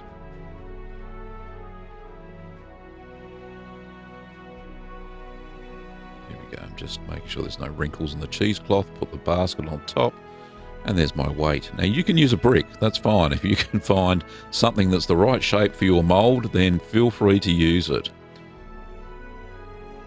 Okay, so far total of 4 hours pressing. I'm going to do it one final time. So take the cheese out of the cheesecloth, flip it over, and pop it back into the mold, and put the weight on top. So that'll be a total of 6 hours pressing using 2 kilograms or 4.4 pounds. So after 6 hours, we're going to remove the cheese and we're going to place it into an 18% brine for 4 hours, and then we're going to turn it over at the 2-hour mark. So pop it in, it should float if your brine is saturated enough. And I'm just putting my little pressing plate on top there, that keeps it fully submerged, and that works well. So this is normally a ripening box that I've just used as a brining container. So after the 4 hours has elapsed, we're going to remove the cheese from the brine, and we're going to air dry that for 24 hours. There we go. So my little brick cheese is looking very nice at this stage. So you can see there, yes, it does have patterns from the container, which you probably wouldn't get from, from the mold, that you probably wouldn't get normally, but it's the only mold I had available. So we're going to place it in a ripening box, at 16 degrees Celsius or 60 Fahrenheit at 90% relative humidity for the first 2 weeks. Now during that 2 weeks, we're going to turn it daily and wash it every other day with a simple brine solution, just like I'm doing here. Now to keep the humidity up, what I've got is a cloth that has been soaked in water, and that's underneath the mat, and that keeps the humidity up to the right amount that I need. Now, this is a very soft cheese to handle. Just make sure that you take care when you're washing it with the brine solution. So I'm popping that back into the ripening box and popping the lid on. Now a reddish smear should appear over the cheese at about 10 to 12 days. After 2 weeks, we can clear the surface off to remove some of the smear and then dry it thoroughly with paper towel so it's not damp anymore. Now then you can wrap it in, say, foil or cling wrap and store it at 4 degrees Celsius, and that'll be fine. You can eat it now. Well, there you go. Very simple, as you saw. The only bit was the pressing and trying to find molds that were brick shaped. And luckily I had these large rectangular molds, and as you saw halfway through the video, and I probably explained this by now, I simply figured out that all I had to get was another mold, put it on top and press it with, I used a milk carton sitting on top. So this is a 2-litre milk bottle that we have here in Australia, and filled with 2 litres of water, it becomes 2 kilograms, which is almost the same weight as a brick. So pretty cool. I hope you liked watching this video. I certainly enjoyed making it for you. Now, if you did like it, don't forget to give it a thumbs up and share on any social media that you like. You can buy the kits and all that sort of stuff, and these molds, of course, over at littlegreenworkshops.com.au. Thanks for watching, Curd Nerds, and I'll see you next time.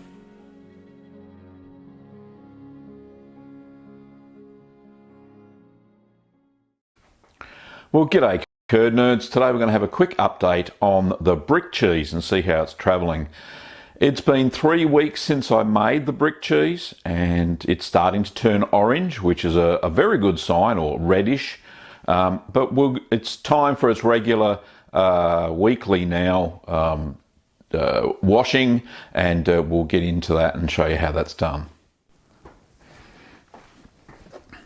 So I've already got my brine solution. I've had that there for a while, so let's just take the cheese out of the container, and it's staying fairly moist because I've got this chucks that's absorbing all the moisture in there and keeping it at the right humidity. So it's got a wonderful smell, as most Brevibacterium linens cheeses do, or washed rind. So let me just dunk that in there. Let's give it a squeeze out. That's all you need to do. That's all the water you need.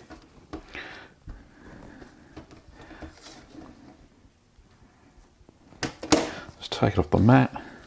Starting to get it smear, which is great. All I'm doing here basically is making sure that that smear is going to coat the entire surface. So it has flattened out a little bit, that's okay. But all in all, the cheese is looking good. A little bit of blue there, get rid of that. There's a little bit of blue mold there as well, get rid of that. Okay, so we'll just turn it back onto the other side. So while I'm here, I'm just going to give the lid, it's got moisture on it. You don't want moisture dropping onto your cheese because it makes the top of it go soggy. So we'll just a quick wipe with paper towel and we'll put the cheese away.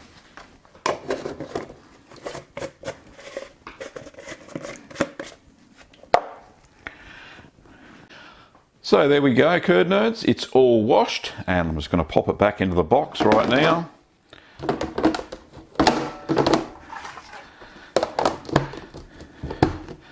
And I'll have a look at that again in a few days. Now, I don't necessarily wash it every second day.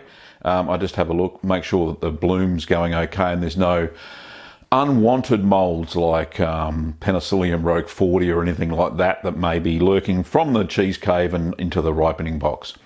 But at the moment it's going very well. The orange bloom is starting to grow as you saw, and that's fantastic. Now if you want to check out how this cheese was made, then you can click over here. And don't forget that the show is supported by patrons. If you want to pledge your support, pop over to patreon.com. Thanks for watching, curd nerds, and I'll see you next time. G'day curd nerds, today we're doing a taste test for brick cheese.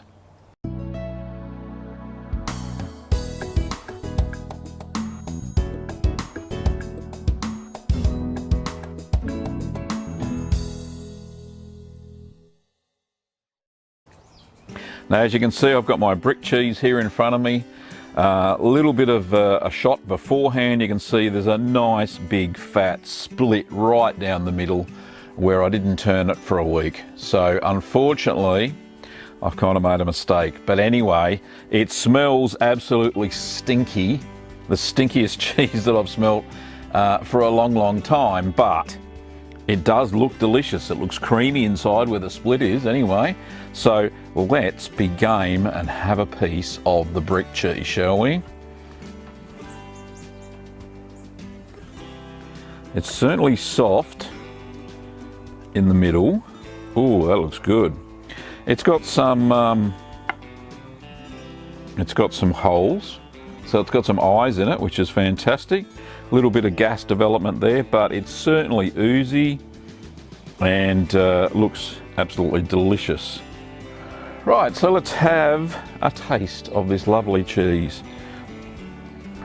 So I have my crackers. Cut a slice, it kind of almost spreads. That's how good it looks. And it's a pity you can't see what's beyond the fourth wall. I've got two little taste test dogs looking at me, smelling the stinky cheese. They absolutely want a piece of this yummy cheese. Yep, smells like old socks, but that's what it smells like normally anyway. Oh. But it is to die for. So creamy. Oh. These, I really do love these washed rind cheeses. Even though they take a little bit of a maintenance and sometimes they split on top, the final result is just absolutely fantastic.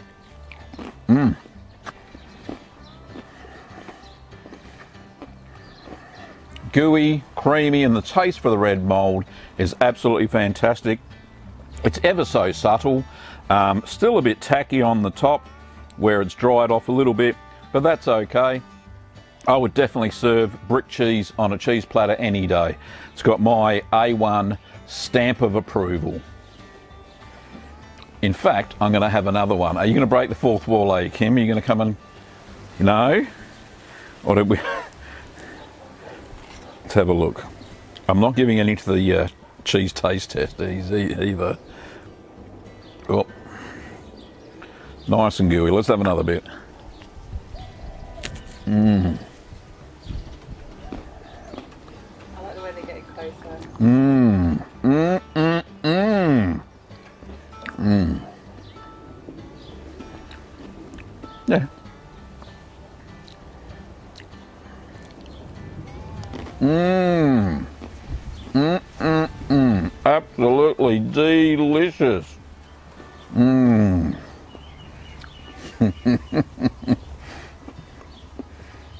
So there you have it, brick cheese. Oops, I'll swallow my mouthful. Absolutely delightful cheese, creamy, rich. I don't know what else to say except go out and make it. It is a great little cheese. Thanks for the person in Wisconsin who invented brick cheese all those years ago. Anyway, you can check out how I made brick cheese by clicking over here. And don't forget that you can support the show via Patreon or YouTube memberships, and that keeps the channel on the air and the cheesy videos flowing. And while you're here, don't forget to subscribe and give the video a like. Thanks for watching, Curd Nerds, and I'll see you next time. Well, g'day, Curd Nerds. Welcome to the United Nations of Cheese Part 1. Yes, there will be many parts to this because I have so many international cheese making videos.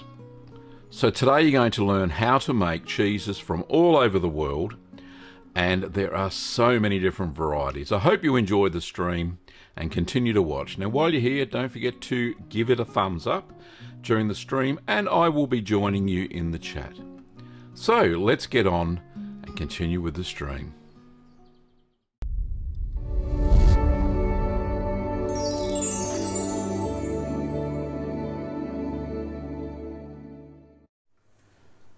Well, g'day, Curd Nerds. Today we're going to be making butterkäse or butterkäse. It's a traditional German cheese. Very simple to make, matures within 4 weeks. And it is so simple that I don't know why I haven't made it before. Apparently it tastes fantastic. I am yet to try it, but we'll have a taste test in 4 weeks' time. Anyway, before that, let's get on with the cheese and see how it's made.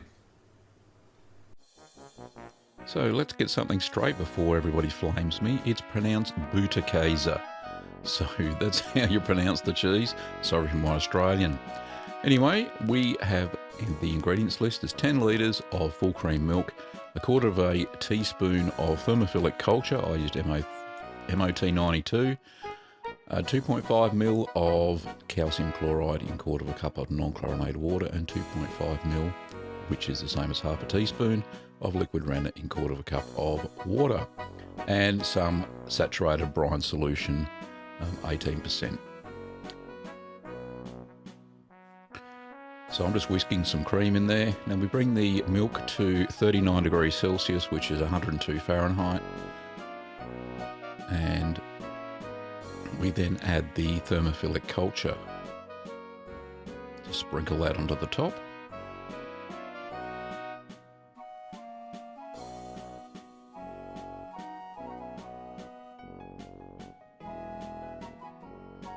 Now I was finding that the temperature was still going up, so I took it off of my little double boiler arrangement there. And we're going to let that rest for 5 minutes to rehydrate, and once that's done we give it a good stir. Now I mixed for about 3 or 4 minutes.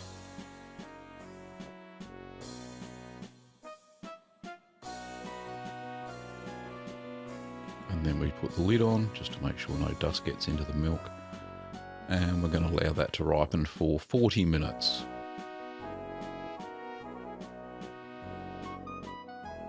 So 40 minutes later, we're going to add the other ingredients now. So first of all, calcium chloride.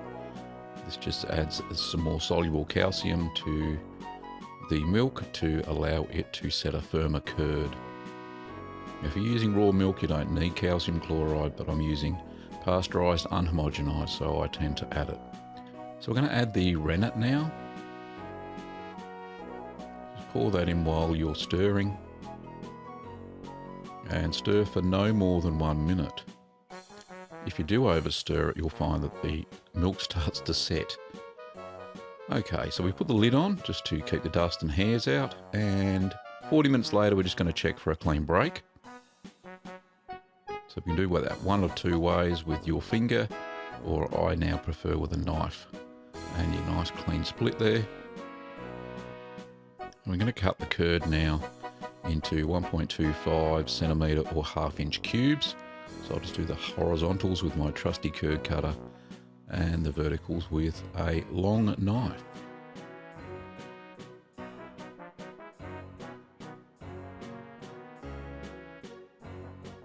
There we go, sufficiently cut. Now, to allow the cubes to heal, just put the lid back on and we're going to let that rest for 5 minutes. So after your 5 minutes has elapsed, there's a little bit of whey on top. Now we're going to do the first stirring. So just stir that gently for 20 minutes.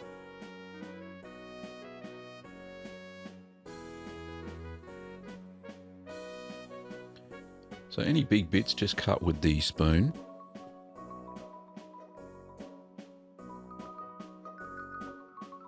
Okay, so 20 minutes later it looks like this. A lot smaller in size, and they look rounded, which all good stirred curds should. Now we're going to let that settle down to the bottom of the pot for 5 minutes. Now in the meanwhile, make sure you heat up about 5 litres of water to 60 degrees Celsius. We're going to use that to wash the curds in a minute. So the 5 minutes has elapsed, and I've got a little strainer there that I've sanitised as well. So this is an easy way to remove the whey, no pun intended. So we're going to remove about half of the whey. So we're not going all the way down to the level of the curds. So I figured that it was about a third of the way down from my big pot. So half of the way out. You're going to have to estimate this. There's no tried and true method. So I just put my finger in to see where the level of the curds was. Is how I tested it. And then you're going to give it a quick stir to prevent the curds from matting before you add in the warm water. So now we add in the warm water a cup at a time, and we're going to put that up to the level of the whey used to be. So the equivalent amount of water is what I'm trying to say. Now it's pretty easy to gauge because you can see the line on the pot. Usually there's a little line there. So give it a good stir. So I probably need about 1 or 2 more cups there to get to the right level. Now it should be 42 degrees or 102 Fahrenheit at this stage. So we're going to stir that for 10 minutes. So that's after 10 minutes of stirring. So that curd is well washed. It's actually lowered the acidity of the final cheese. That's the reason why we wash the curds in this instance. So just pop the lid back on. I'm going to rest the curds so they all sink to the bottom for 10 minutes. Just makes it easier when you pour into the mould. So we pour into the cheesecloth lined mould. I'm using the 165mm mould that I have in my shop, just into some loose weave cheesecloth. And I've got that sitting in a colander, so it makes it a lot easier to drain and a lot less fiddly. So we're just going to fold over the cheesecloth there and place the follower on top. Make sure that the cheesecloth is pulled up at the side so there's no creases in it. So we're going to plonk that into the cheese press now.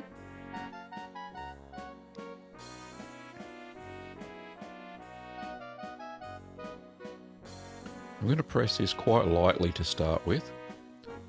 So it's about 5 kilos or 11 pounds for 30 minutes. So I'm estimating there, I did have to retighten that after about 10 minutes because the cheese had shrunk. So take it out of the press after the 30 minutes. And we're going to unwrap it. Just be gentle because it hasn't quite formed yet. Turn it over, rewrap. Then we pop it back into the mould, and we're going to press at 11 kilos or 24 pounds for 9 hours. So just, the whey's running nice and clear there. That's a good sign. So after the 9 hours, now you may want to, halfway through, you may want to rewrap and turn the cheese, but I didn't at this stage. think it formed quite well. So just take it out of the mould. You can see there that it's well formed. There's no straggly bits on the top. So I'm going to pop that into my brine now. From experience, I have found that that is too much brine in the brining container. So I'm going to pop it into a bottle just so I can use it for one of my wash rind cheeses later on. Just get that out of the way. There we go. We're going to pop our cheese into the brine. I'm quite lucky I found this little rack thing that keeps the cheese submerged at all times, but turn it over at halfway. So once you take it out of the brine, we're going to air dry it for 2 to 3 days. I'm going to turn that every 12 hours. You can see it starts to dry. So once it's touch dry, we move on to the next stage. So we can wax or vacuum pack this for maturation. Now I chose to vacuum pack it. Just a quick demo of how I do that. There is another video on vacuum packing and you can check out the card for it here. Anyway, so we seal one into the bag, put the cheese into the bag, and then we just basically suck all the air out and then seal the bag automatically. It's pretty cool. So if anybody wants to know what this one is, it's a Sunbeam food saver. It works very well. So we're going to ripen the cheese at 12 degrees Celsius or 54 Fahrenheit at 85% humidity for 4 weeks. Nice and quick, this cheese.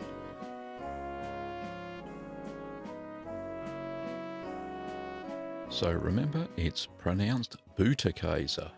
That's Butterkäse. Well, as you can see, a very simple cheese to make. Butterkäse, ready in 4 weeks. Fantastic. This one, the one I've just made, is going to be ready for is going to be ready for New Year's Eve. So, traditional German cheese, nice and easy to make. This week's patron is Bennett Larson. Thanks, Bennett, for pledging support to the channel. You can also support the channel by clicking through to Patreon and pledging your support. More cheese videos will get made this way. Also, check out another very simple cheese, similar to this one. It's called Bel Paese, and just click through there and you'll see how that is made. Anyway, Curd Nerds, thanks for watching and we'll see you next time. Well, g'day Curd Nerds. I'm Gavin from littlegreencheese.com and littlegreenworkshops.com.au, and today we're going to be doing a taste test for Butterkäse.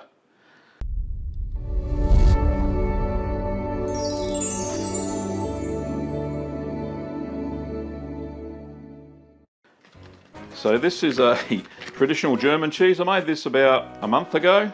It matures for 4 weeks. It's supposed to be opened on the 1st of January 2017, which is the day that I recorded this. So let's crack it open and see what it looks like. Now, as I mentioned, this is 1 month old and you only need 4 weeks for Butterkäse to mature. So let's crack it open. And I've got Dallas scissors on the planner.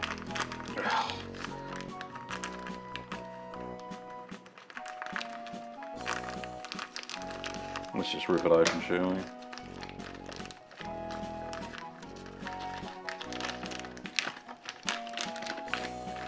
Okay, so it looks fairly intact. There's no excess whey, which is a good thing. There we go. Feels firm, a lot firmer than the Leyden. So let's cut into it and have a look. That's a nice cut. There's some holes. I think they might be eyes or maybe mechanical holes. That's okay. It's a very soft cheese, and it's supposed to be. So I would put this in the probably semi-hard class of cheese. So cut that into the quarters. Yeah, very nice. Cuts nicely. Very good indeed. I'm very impressed with this cheese already. Yep. It's a nice development there. Oh, and it smells, as you would expect, very buttery. Anyway, let's get on with the taste test. So let's see if this cheese lives up to its name of butter cheese, shall we? Quite soft to cut, definitely not crumbly.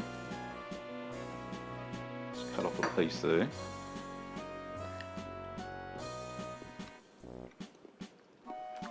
Oh, that's delightful.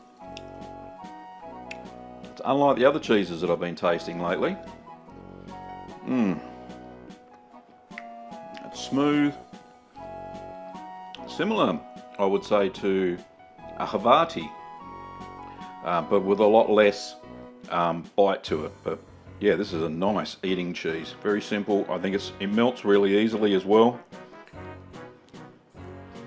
But yeah, this is delicious cheese. Very nice indeed.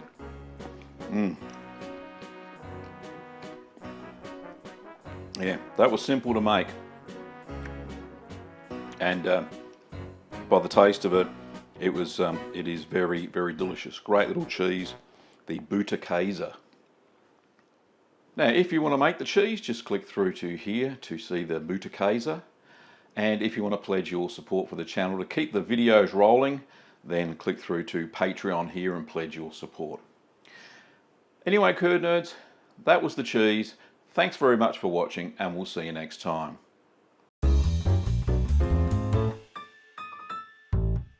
Well, g'day Curd Nerds, and today we're making Castle Blue.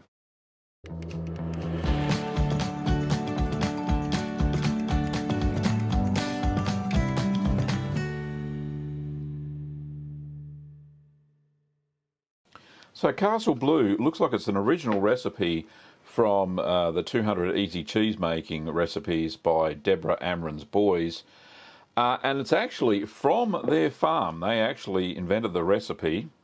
And they have a company called the Farmhouse Natural Cheeses. So this cheese is described as being a blue cheese that is soft until it's oozy and creamy. It has natural rinds that vary intensity from blue to grey, and inside the paste is scattered with blue veins. We'll see how that goes, of course. My version is similar. I don't think I've changed very much at all from the original recipe, so hopefully I've stayed true to type, and and hopefully Deborah will be pleased with what I've concocted out of her recipe. Anyway, enough waffling, let's get on and see how I made the cheese. So first of all, you'll have to sanitize your equipment.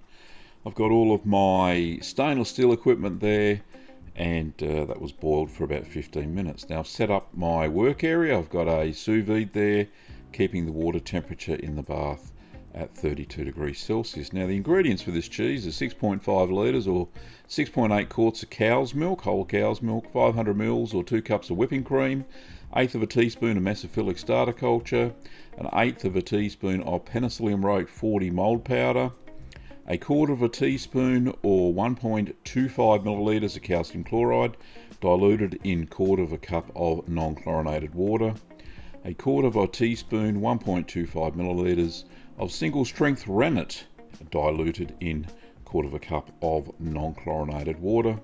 You're also going to need some non-iodized cheese salt for salting the cheese later on. So pour your milk into the pot and clip your thermometer on, and if you're using unhomogenized milk and there's some cream floating on the top, give that a little bit of a whisk just to incorporate that back into the milk. Now the initial temperature there, it took me a while to heat this up because this is the first time I ever used a sous vide, and you would have seen a previous video on it here. Now heat your milk up to 32 degrees Celsius or 90 degrees Fahrenheit, and that's fairly close, within 0.3 of a degree, so that's okay.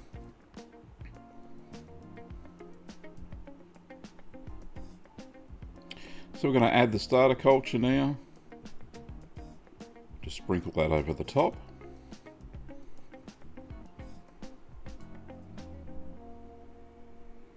Just a tad more because it wasn't a level teaspoon. And we're going to add the penicillium roque 40 powder, the blue mould powder.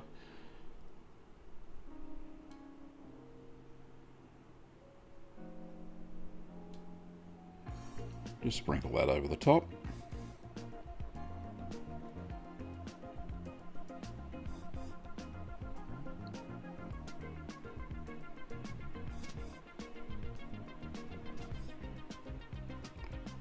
So cover that up, and then we're going to allow that to rehydrate for 5 minutes.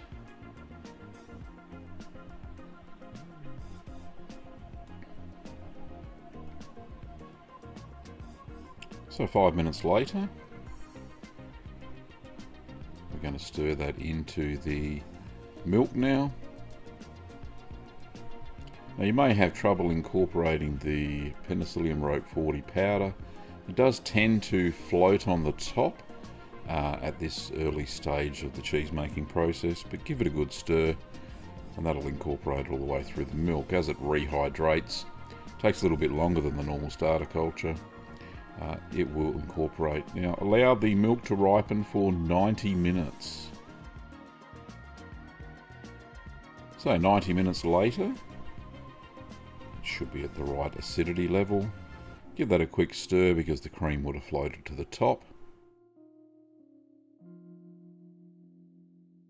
Just check the temperature and it's fairly spot on. Notice I've got the sous vide set 1/2 degree Celsius above the temperature I want, but that's okay. Now we're going to add in the calcium chloride just to add some soluble calcium back to the milk after it's been pasteurized. And then we're going to add the rennet. And the rennet is the substance or the enzyme that coagulates the milk. It turns it into curds and whey. So stir that for no more than 1 minute.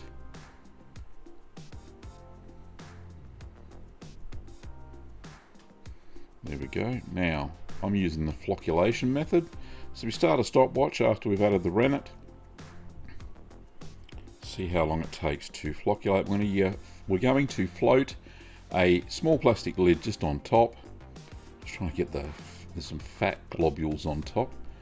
And it should freely spin. Now spin it at about the 8-minute mark and then every 30 seconds to test for when it stops spinning. Now when it stops spinning is called the flocculation point. And we'll just check. And yes, it stops spinning there at about the 13-minute mark for me.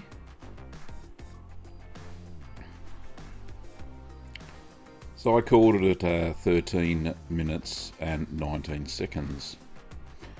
So that is when we can safely take off the little lid. We don't need to spin it anymore. So the flocculation multiplier for this one is 4. So we're going to multiply 13.3 by 4. Gives us 53.2 minutes. So I'm going to use 53 minutes. So what we now do is take away the 13.3, which was the initial time, away from the 53, gives us 39.9. So about 40 minutes is how much is left to set the curds. There we go, and the clock's ticking.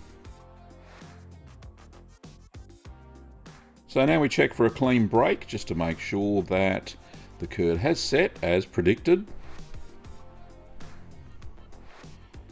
But it's fairly foolproof when you're using the flocculation method.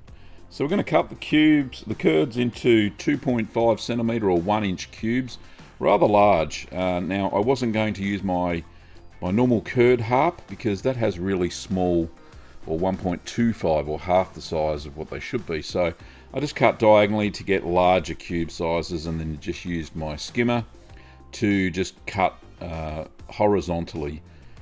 So we're going to allow the curds to heal for 5 minutes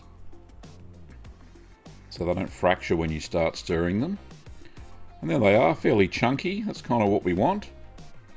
I'm going to stir the curds gently now at the target temperature for 30 minutes. Now I'm only cutting the odd big one. I'm not going to cut some of those other ones. So start your clock so you know how long to stir for.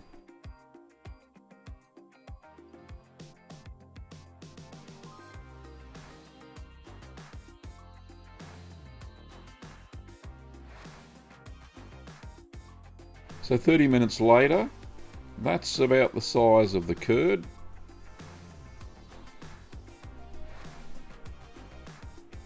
It's about the size of a cannelli bean, which of those who don't know is a rather large bean. We're going to allow the curds to settle now to the bottom for 5 minutes. So I'm stopping the sous vide. I don't need the heat anymore. I'm just going to unplug that, get that out of the way. Drip it dry there a little bit. And pull the plug out. I don't need the water keeping the milk warm anymore, because I'm going to put it into its moulds. So we're going to dip off the whey to the level of the curds now, just to make it a little bit easier putting the curds in the basket. Now, because I couldn't stop any of the curds going down the sink, so I decided to start ladling it into the 3 10cm or 4-inch moulds. They're camembert moulds, traditionally they're called on most cheese making websites. So we fill those up to the tippy top as best we can. Now this will take a little bit of time. It took me about half an hour, I think, waiting for the curds to settle so I could put some more in there. So you just keep refilling them until all the curds have been used. They will shrink under gravity as they drain under their own weight.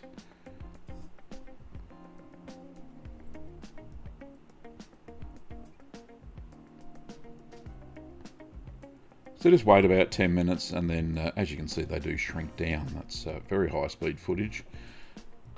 Like I said, it took me about half an hour to fill the baskets using all the curd. This will give us a fairly firm little cheese that will be fairly high in the basket. It won't shrink down to your normal camembert size of cheese. So I'm going to allow those to drain for 2 hours now that we've totally filled them. And they'll shrink even further. As you can see there, they've shrank about 2 centimeters from the top of the basket. So just a quick clean up. Now we're going to flip the cheeses over and allow them to drain overnight. Now they were fairly firm at this stage, so I decided to make sure there was a nice clean bottom. I just took them out of the hoops and put the not so smooth side down on the bottom of the basket, and that will give me a nice clean surface all over the cheese.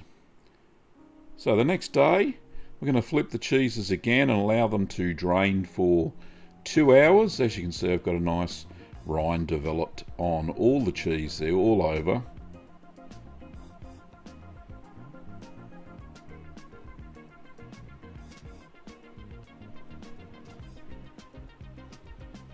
There we go, lovely.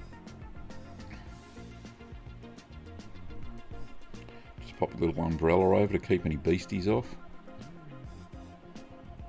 So 2 hours later,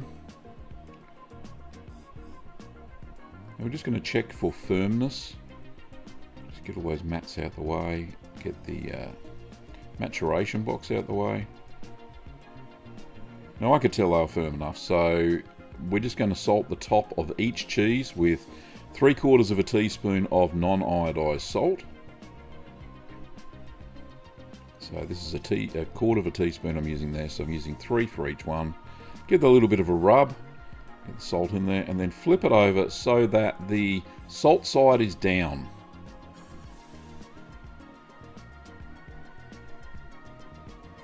Now the salt side's down, we're going to salt the top, with 3/4 of a teaspoon of salt on each top, and then give that a gentle rub. That'll help the salt absorb into the cheese. Just gentle rub. There we go. So they go into the dishwasher.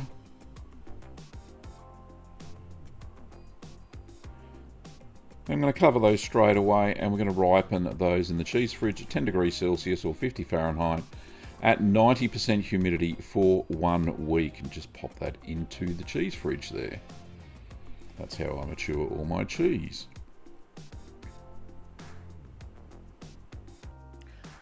So it's time to pierce the cheese. This is the Castile Blue. It's been ripening now for a week and a half. So a week and a half. And I'll just pull it out of the box, hopefully not spill anything. And put it down on here. Oh, lovely. Look at that. Magnificent. We've got some lovely blue coverage there. A little bit moist on the bottom, so there's no blue on the bottom. So I'm going to have to pat those dry. Use some paper towel to do that. So let's do that. Now I've sanitised it's a thermometer that I'm going to pierce the cheese with, and that's what we're going to do now. Sanitise the board here. So let's just take, let's move that there, put that there, put that there. Just rip off a bit of my paper towel. My hands are clean. And always make sure you've got some clean hands.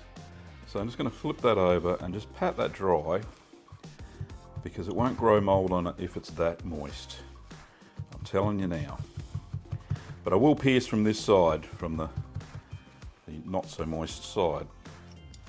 So here we go. So I can feel it's really creamy, which is great because I did put a fair bit of cream in this. Just pierce it down. This will allow oxygen into the cheese and for the blue mold to grow, because the Penicillium roqueforti needs oxygen for it to develop. So only in a few holes, not too many. We should get some good mold coverage there. Just get rid of that, and I'll do a couple of sideways ones.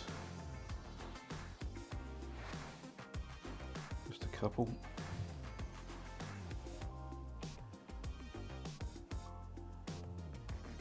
Maybe one more. There we go. So I haven't gone all the way through. That's just enough to allow the blue mold in. All right, so that's the first one. I'll go high speed through the rest.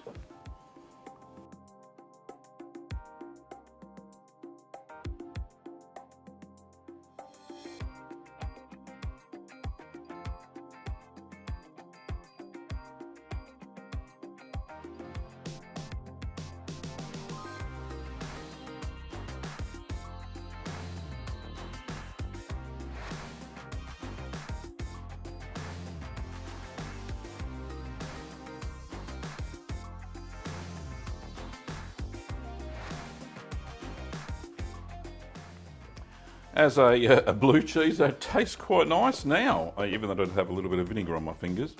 But yeah, anyway, I'll put them back into the ripening box.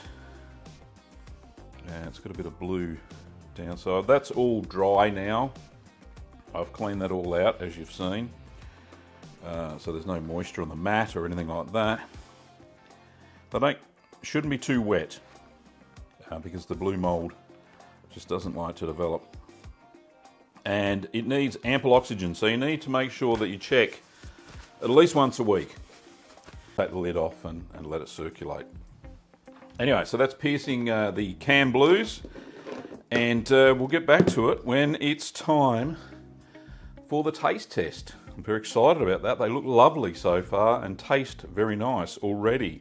A little bit of a blue hint, but there's no veining, and we won't know that until we cut into the cheese.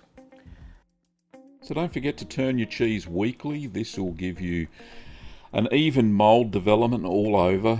Here's just an example of one of the turnings that I've done for this cheese. You can see that the mold has developed quite well now all over the cheese. If I wanted to, I could probably pierce it for a second time, but I'll see how it goes along, see how the mold's developing. But yeah, nice even mold covering all over the cheese. And make sure you do flip it at least weekly, because you'll find that the rind will stick to the mat if you don't, and you won't get an even blue covering.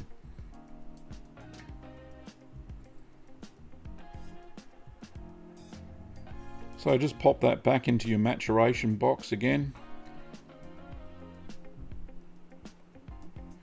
Make sure they've got a bit of space between them so that the oxygen can get to all surfaces and you won't have too many troubles. Now, if the lid's got moisture on it, make sure that's dried off because you don't want that building up and dripping on top of the cheeses. Until I saw a coating of blue on the outside, so I knew that the Penicillium Rogue 40 was actually growing. So, it's pierced now, it's in the cheese cave, I've turned it a couple of times, it's got some blue on the outside, it hasn't got, it's not entirely covered in blue, but it's going to age for between 6 and 10 weeks. And then once it has a fairly blue mold all over, I'm going to wrap it in some silver cheese wrap that is micro perforated, so it lets it breathe. And then I'll store it in the kitchen fridge. Hopefully it doesn't smell the fridge out a little bit too much. There's some funky smells coming out of the cheese cave already. Anyway, we'll have a taste test on this one in about 4 to 5 weeks time. It should be mature then, but I'll kind of gauge it. It needs to be runny on the inside, or the blue mold needs to have made it a bit oozy, but we'll see how that goes if I'm going to stay true to type. If not, I'll cut it. It should be fairly creamy with the addition of that cream, so that should be good. And then we'll do the taste test and I'll give my verdict on what this cheese tastes like. So don't forget, you can pick up the kit. I recommend the specialty cheese kit, and I'll put the link for that in the description below. If you enjoyed this video, don't forget to give it a thumbs up if you liked it, of course, and you can subscribe to the channel to get more cheesy content. If you want to become rightio, we seem to be having some. Oh, right, it's better now. Okay, let's get back into it. Thanks for continuing to watch the stream. Hopefully you can all hear me properly and there's no lag on the thing.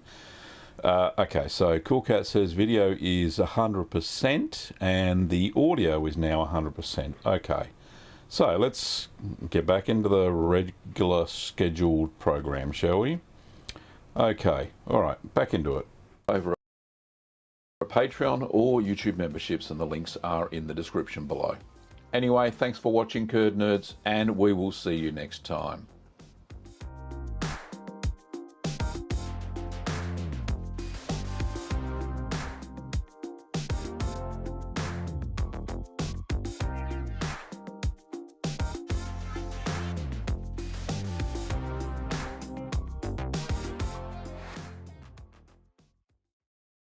Well, g'day Curd Nerds. Welcome to another cheese making video. Today we're going to be performing a taste test for Castle Blue.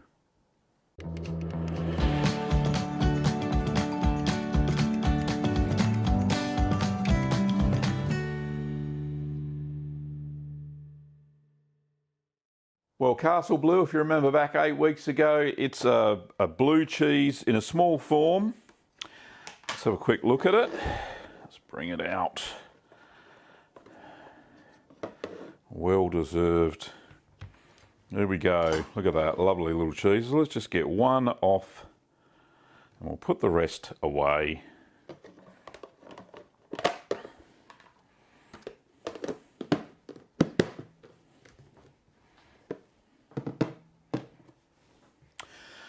There we go. So we got a lovely little blue cheese.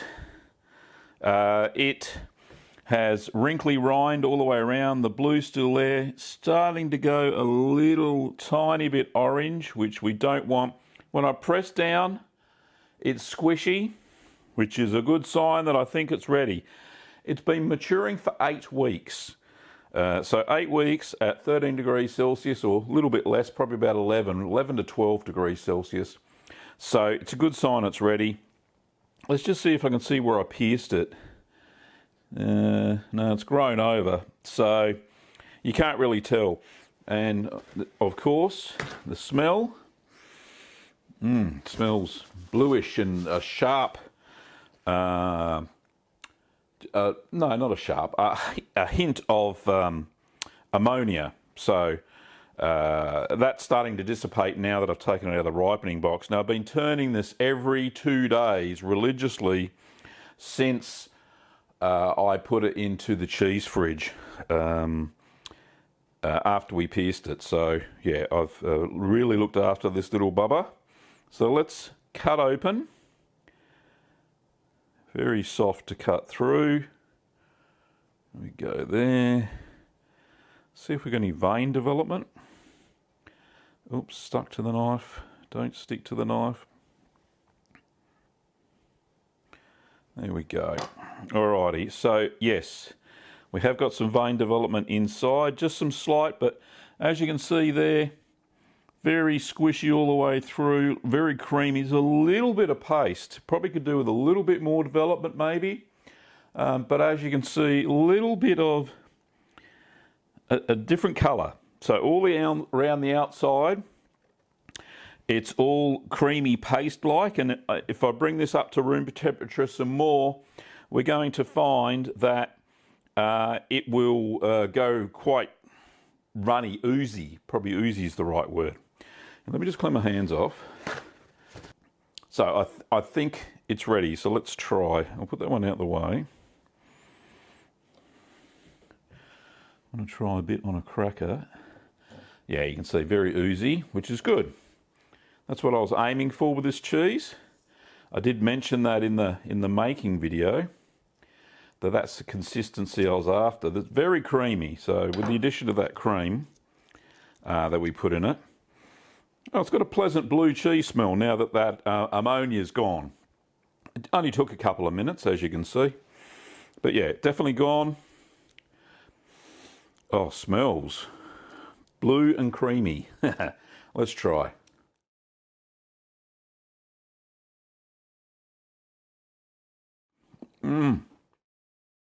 My goodness.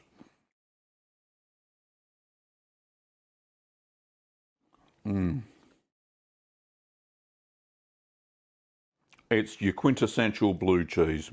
Absolutely lovely.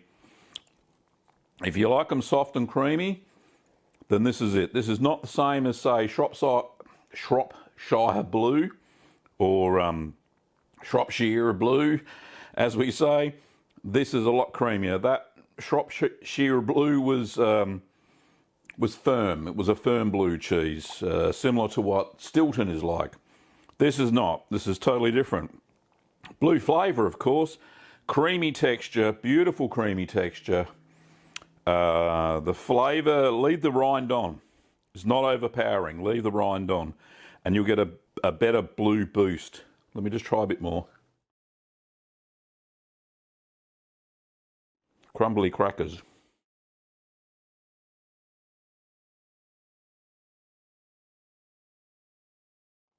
Oh, that's delicious. Bit more. A little bit of the rind, where the paste is creamier.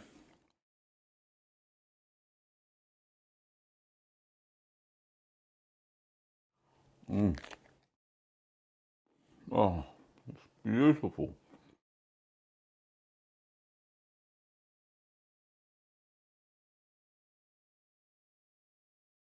That's so good. Finger licking good.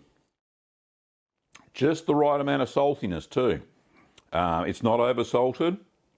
Just right, you can just taste it on the back of your tongue, the saltiness. No bitterness, which is good for a blue cheese aged this long. There's a lot of blue flavour, delicious, creamy, due to that additional cream that we put into the milk. What more can I say? I think it's a hit. The Castle Blue, beautiful little cheese. Oozy when at room temperature. A little bit not so firm, but less oozier, I suppose, when it's just come out of the fridge. But the flavour as it's hit room temperature, that is just perfect. And yeah, not a lot of lines that I can see, or veins. There's some veining in there, but as a creamy blue cheese, you don't want too much of that. I think it's just perfect. Really is. The paste has surprised me a lot. It's really nice. And the outside's it's good enough to handle. It's not tacky per se. It's not moist, but it's a nice, and it's a nice colour rind too. Don't get me wrong. It's a lovely colour, grey blue, with hints of green, I suppose.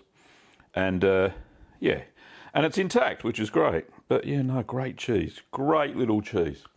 Thank you, Deborah, for the recipe in your book, 200 Easy Cheese Making Recipes.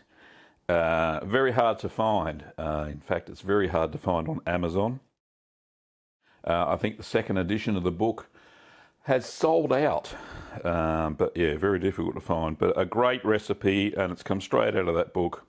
Yeah, do yourself a favour and make this cheese. If you're into blue cheeses, this is perfect. But make sure that you turn it regularly, or it will sag to one end if you don't turn it properly, and you won't get proper blue mold development all over the cheese, and you won't get the consistency of creaminess that this cheese is known for. So yeah, great little cheese. You could sell this at a cheese shop, no problems at all. In fact, it exceeds some of the stuff that I've seen come from cheesemongers. So great blue cheese, Castle Blue. Anyway, if you like the video, don't forget to give it a thumbs up. You can make this blue cheese using probably the blue cheese kit, but buy some camembert molds to go with it. And you can find that in our store at littlegreenworkshops.com.au. If you like the video, don't forget to thumbs up and subscribe so you get notified of more cheesy content. Well, thanks for watching, Curd Nerds, and I'll see you next time.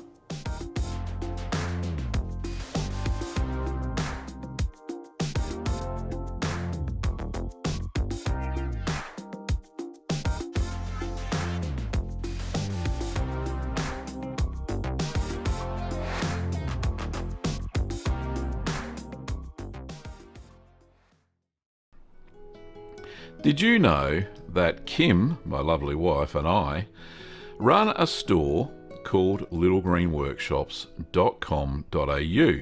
Now, Little Green Workshops is a labour of love. We started it way back in 2014, well, the online presence anyway. And it's to provide the Curd Nerd community with a facility to make their hobbies and their dreams come true.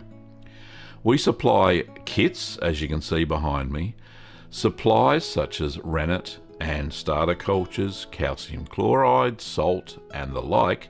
As you can see here, we have just about all of the equipment and ingredients that you need to make your own cheese at home. So if you would like to see the channel grow and be part of the Curd Nerd community, you could do no better than picking up your supplies, equipment and kits over at littlegreenworkshops.com.au. I hope you're enjoying the stream, and don't forget to participate in the chat. I'm there most of the time. Anyway, back to the stream. Well, g'day Curd Nerds. Have you ever wanted to spice up your halloumi? Halloumi is great fried, normally, without any additives. However, I thought I'd take the halloumi to the next level. Today, I'm going to be matching halloumi with chili for a match made in heaven. So halloumi is a Cypriot dish, and I've made a halloumi video before, which I'll link to in the description over up the top here. And you can go and check out that video, but I'll be going through the whole process today. So the halloumi, once I put them in the hot way, they floated to the top. It was all beautiful, and there's even a taste test in the video, so watch for that. So let me show you how I made halloumi with chili, a match made in heaven. So first begin by sanitizing your equipment. I'm using milk by Inglenook Dairy. It's pasteurized and unhomogenized milk. It's perfect for this halloumi. So the chili halloumi ingredients is 8 litres or 2 gallons of whole cow's milk, half a teaspoon or 2.5 millilitres of calcium chloride diluted in 1/4 cup of non-chlorinated water, half a teaspoon or 2.5 millilitres of single strength liquid rennet diluted in 1/4 cup of non-chlorinated water, 1 tablespoon of dried chili flakes, and this time around I'm using pink Himalayan fine salt, just to give it a little bit of a slight colour to the cheese, just for an effect. So fill your pot up full of milk and then start your heating device, however you may heat your milk. I'm using a precision cooker there. So set the temperature to heat the milk to 32 degrees Celsius or 90 degrees Fahrenheit. Meanwhile, while you're waiting for the milk to heat, add the chili flakes to a small saucepan. Then add in 1 cup of water.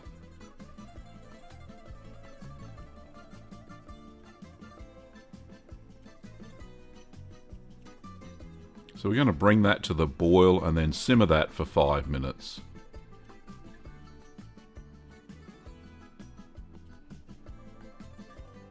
So once that has boiled for 5 minutes, strain it, retain the chilies and the water.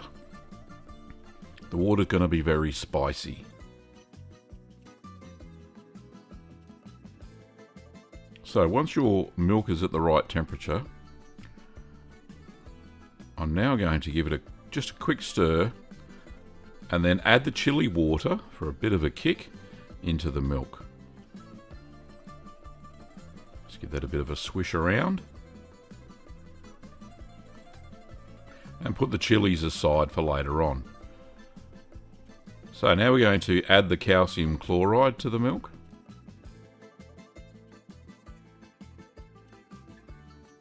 Give that a quick stir.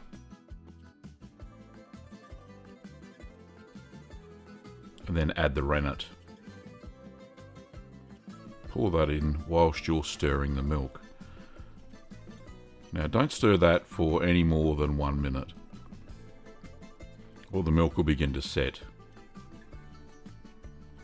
Pop on the lid and allow that to set for 40 minutes. I'm using single strength rennet. It has an IMCU rating of 200.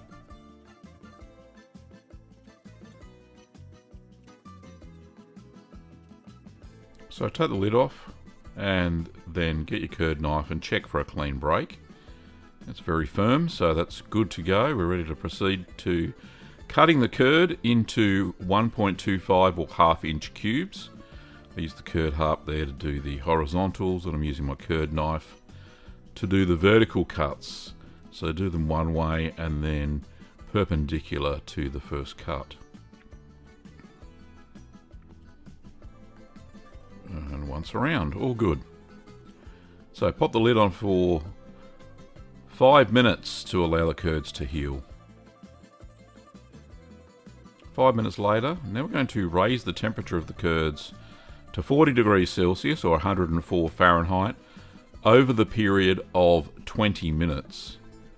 Now all I did was just set the temperature on the precision cooker, set the timer for 20 minutes, and by the time I'd finished stirring gently, it was at the correct temperature. Just check along the way to make sure you're on target. So gently stir the curds. We're now cooking them to help them shrink a little bit and release a bit of whey. 20 minutes later, just check the temperature, and that's at about 39.5, 39.6, so close enough. So once at the new target temperature, just remove the heat, turning off my precision cooker and just taking it out of the sink now. Put that aside. Pull the plug out. Now we're going to place a clean pot that I've just boiled water in. We just tip the boiling water out. And we're going to place that underneath the colander because we need to retain the whey for this cheese. Put your cheesecloth on top and then drain the curds through the cheesecloth lined colander. I'm using a loose weave cheesecloth for this cheese. It worked fine because the curd size were still fairly large. Okay, now we're going to pop the curds straight back into the pot it just came out of. Let it drain a little bit, there we go. Pull that out. So we're going to retain the whey and keep the cheesecloth clean as well. So put that over on the stove. Now, I'm just going to tip off that excess whey there. We don't need that.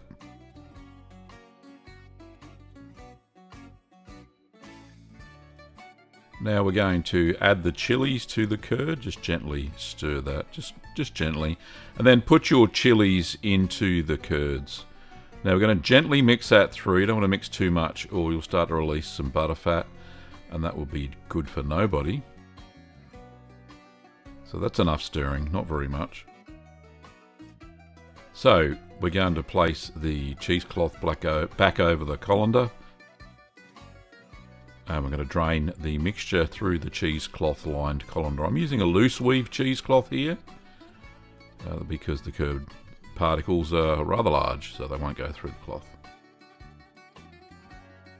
So just going to cover that and allow it to drain for 3 minutes.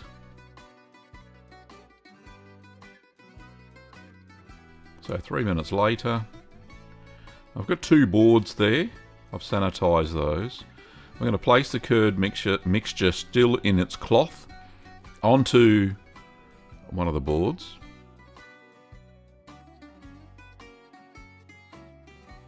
So it should retain its shape from the colander, and then just fold the cloth over the curds. Just gently. We want the curds as flat as possible, so we don't want any big lumps of cheesecloth there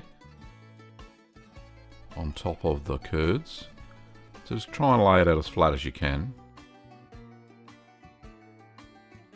So I'm going to place the second board on top, and then we're going to put 4 kilograms of weight on top, which is about 9 pounds, for 10 minutes, just for an initial pressing to get the curds to knit together.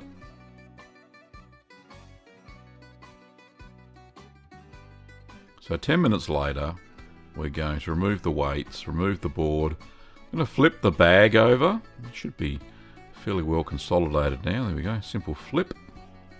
And we're going to put the board back on, put the weights back on, and we're going to repress for another 20 minutes.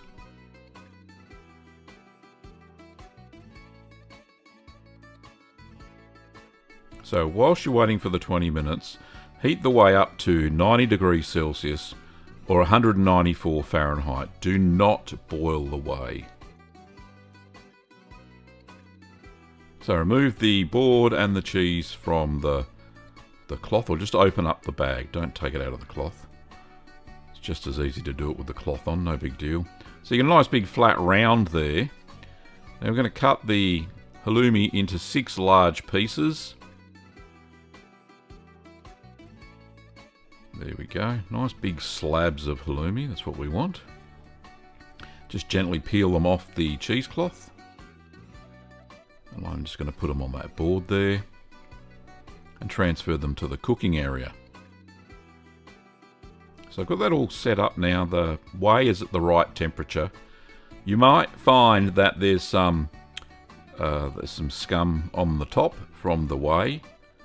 This was not thick enough to be ricotta, so I kind of just skimmed it off a little bit. But maintain the heat of the whey during the process at 90 Celsius or 104 Fahrenheit.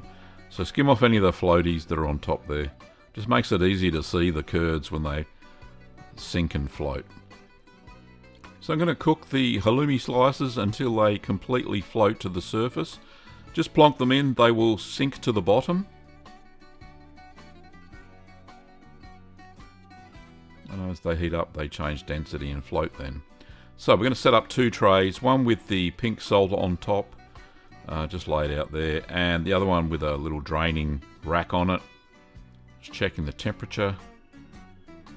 We're fairly close to 90, so that's good. So the halloumi will float within 10 minutes to 45 minutes. It seems to be the norm when I make halloumi. That's kind of the range. So there's the first one that's floated. So we're going to remove that slab and then coat it with salt and then allow it to drain. So I've got rubber gloves on there just to stop my hands from burning. It's very hot. Let's give them a bit of a rub with the salt. Now you actually don't need to fold it over. You'll see I changed my mind halfway through. I only used to fold it over because I used to have a mint leaf in the middle, so there's no mint. So it's kind of just habit. So as the curd bits float to the top, just repeat the salting process and then place them on the draining board. Now the next 4 took a little bit longer. As you can see, I mentioned don't fold the slabs, so I just unfolded them while they were still hot. Just made them easier to cut and fry later on. So they're taking a little bit longer. It took about 30 minutes for the next one to float. And the total time was about 45 minutes for all of them to come to the surface. And when they float, they start to float on their ends, and then they go flat as they float. Okay, so they're all fully salted. There's no more left. There's only 6 pieces, Gav. So we allow those to drain for 1 hour, and we turn once. So once they're drained, we can then pack them up for storage. Now I chose to vacuum pack them. I've done this before and it's worked really well. Holds the moisture in and the salt in. Firstly, if you want to save these for later on, before you cook them, you can vacuum pack them for storage in the kitchen fridge. So I just put a couple of pieces there, and then it was enough for a meal for 3 of us, each packed amount. There we go, all vacuum packed up. Just write on them when you made them. So to serve the halloumi, just heat a little olive oil in a frying pan. That's about a tablespoon. Allow the pan to heat up. And then we're going to cut the one of those slabs into quarters. Seems to be about the right size.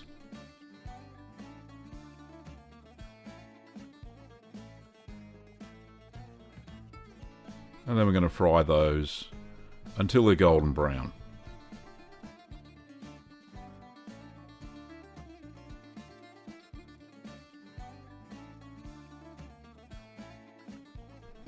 Now the beautiful thing about halloumi is it doesn't melt, so it just goes nice and, well, caramelizes on the outside, increases the sugars, and you get this lovely flavour when you've fried it. So just make sure all surfaces are fried. I just did the edges and all that sort of stuff as well. And then it's ready to eat.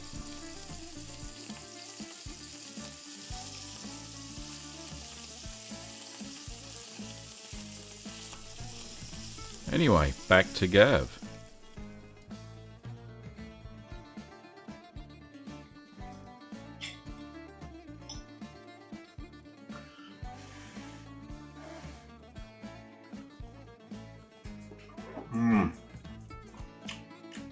Delicious.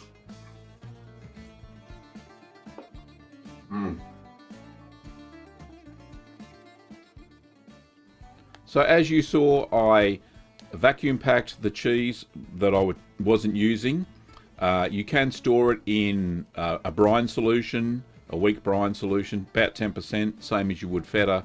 So I found that if I had done that, the chili flakes would have started to come loose. There's some on the surface as well, but mainly it's in the curds. So I chose to vacuum pack it. It'll last for a long time. Last time I vacuum packed some halloumi, I had it in the fridge for about 6 months before I used it, when it was barbecue season again. So yeah, it's absolutely perfect to store it in vacuum packing and keep it in the kitchen fridge. So I hope you give this chili halloumi a go. It's definitely worth it. It really does kick up the flavour of the halloumi, and it's got a lovely little bite to it, as well as the normal grilled taste you get when you pan fry plain halloumi. So definitely worth a go, so give it a try today. If you're after the written recipe, you can buy that using the link in the description down below. The recipe card is available now. If you want to buy the ingredients, don't forget to pop over to littlegreenworkshops.com.au, and I'll list the ingredients I used for the chili halloumi in the description as well. So thanks for watching, Curd Nerds, and I'll see you next time. Thanks for watching, Curd Nerds, and don't forget to subscribe to the channel to get more cheesy content.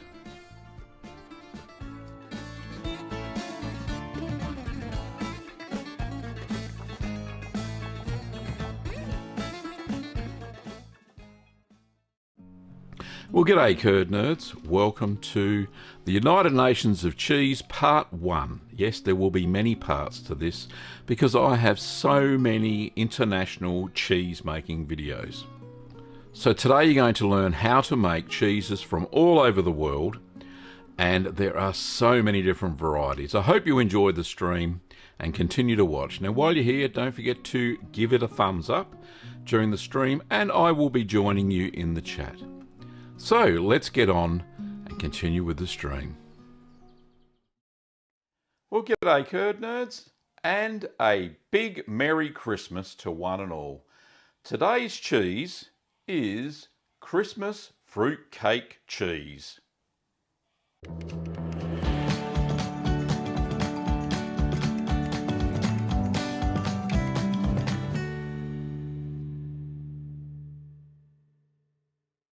So this is a nice simple Christmas cheese that you can make. I've based the recipe very loosely on queso fresco, which is a fresh cheese that's pressed, and you can make so many different variations with it. So in this cheese is what you would typically put in a Christmas fruit cake. So not only does it have a few shots of my favourite liqueur, Christmas Spirit, which is, I think it's sourced on a kind of spiced brandy, which I've soaked the fruit in, and the fruit is sultanas, raisins, cherries, there's peel, orange and lemon, there's also some cranberries and some cashews and some pecans soaked in that brandy, and you'll see that in the making of the cheese. And a big thanks goes out to Kim, my lovely wife, who gave me the inspiration for this cheese. She suggested, why don't you make a Christmas themed cheese? And actually came up with the idea for all the lovely fruit. Why don't we make a Christmas cake style cheese? So that's exactly what we did. So allow me to show you how to make Christmas fruit cake cheese. So first of all, don't forget to sanitize your equipment. I'm just boiling mine for 15 minutes. So the ingredients for this cheese are 4 litres of whole milk, at least 3.5% fat, 1/16 of a teaspoon of aromatic mesophilic direct set culture, I used Flora Danica, 1/8 of a teaspoon or 0.75 millilitres of liquid rennet diluted in 60 ml or quarter cup of unchlorinated water, 1 tablespoon of cheese salt, more if you like it a bit saltier, 1/8 of a teaspoon of calcium chloride diluted in 60 ml of unchlorinated water if you're using heat treated milk. Now I wasn't. 1.5 cups of mixed dried fruit and nuts, and 3 tablespoons or 45 millilitres of brandy liqueur. So to the fruit and nuts, add the brandy.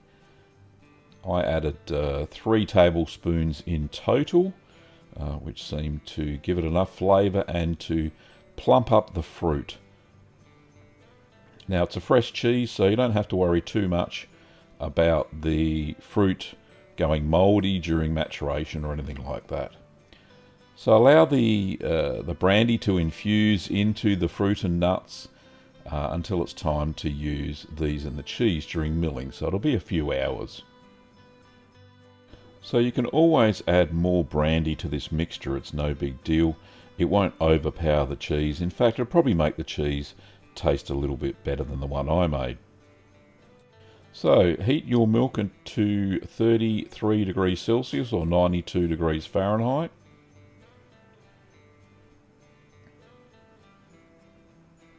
And then turn the heat off. And if you are using pasteurized milk, then add the calcium chloride. In this case, I'm not using pasteurized milk.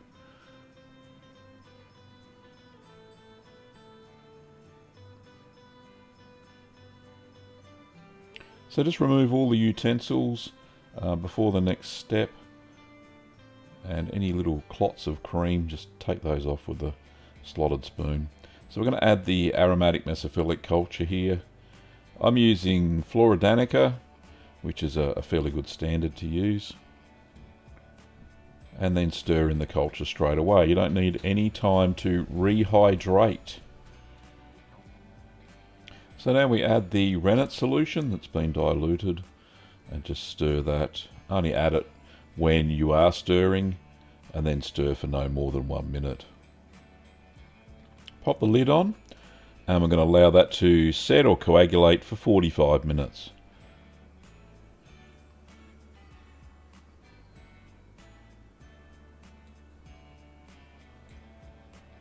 So 45 minutes later, just check for a clean break.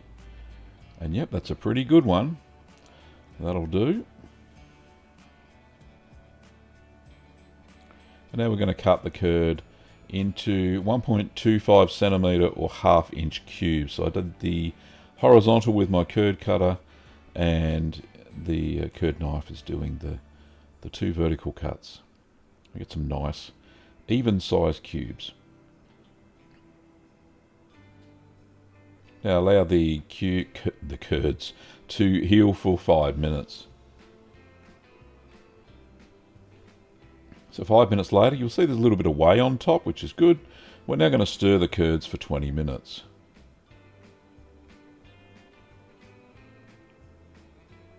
Now during that stirring time, just slowly heat the curds to 35 Celsius or 95 degrees Fahrenheit. And you can see they've shrunk a fair bit there. Now I've reached the target temperature at the right time, so don't heat them too quickly. Otherwise you'll get too much acid development and may get a bitter cheese.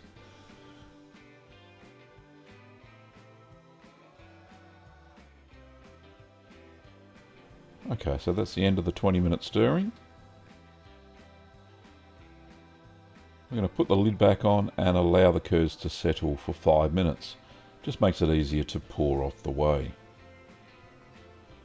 So over to the sink area, I'm just getting my loose weave cheesecloth, which I sanitised in the boiling water, popping that over my sanitised colander and getting ready to pour the curds into the cheesecloth.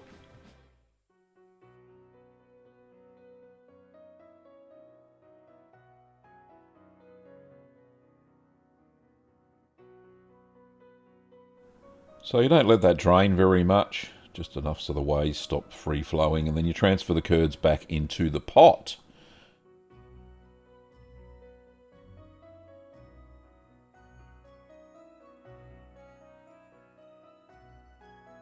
So we're going to add in the salt now. Now, like I mentioned before, if you like it fairly salty, then add a little bit more salt. Probably another teaspoon on top of the tablespoon that I'm using here. But yeah, if you like it fairly mild, then just use the 1 tablespoon. So just sprinkle that over the curds and then gently mill that in.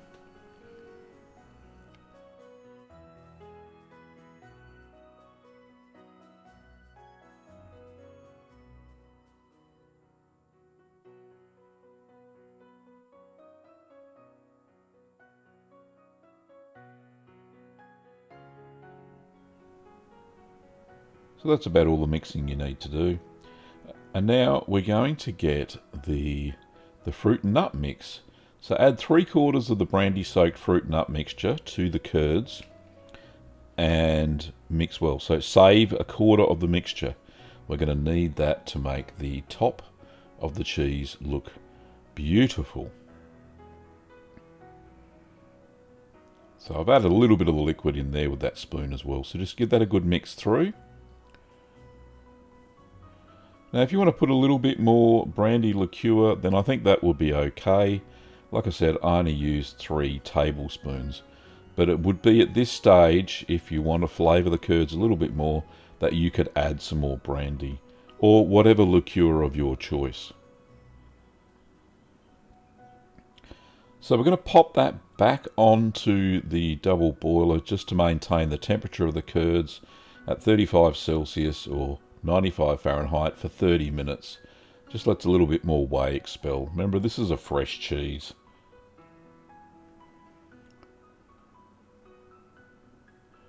So you can see there is a fair bit of whey expel there, so just break up the curds before draining it again.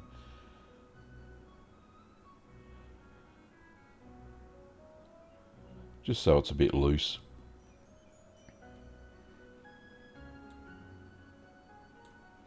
So over to the basket, and you'll see I'm draining that through a cheese basket that's been lined with the loose weave cheesecloth. There we go. We're just going to top the cheese now with the remaining fruit and nut mix. So this will become the top of our cheese. Just a single layer, nothing too much. Look, if you really want to get exciting and put a bit more on, then you can, but I found this was enough. So just making sure that I'm covering any gaps. So it looks like a fruit cake.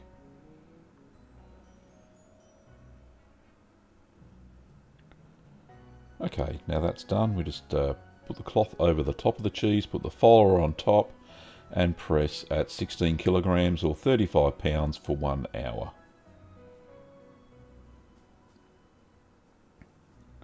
Now with my press, that's just a guesstimate basically.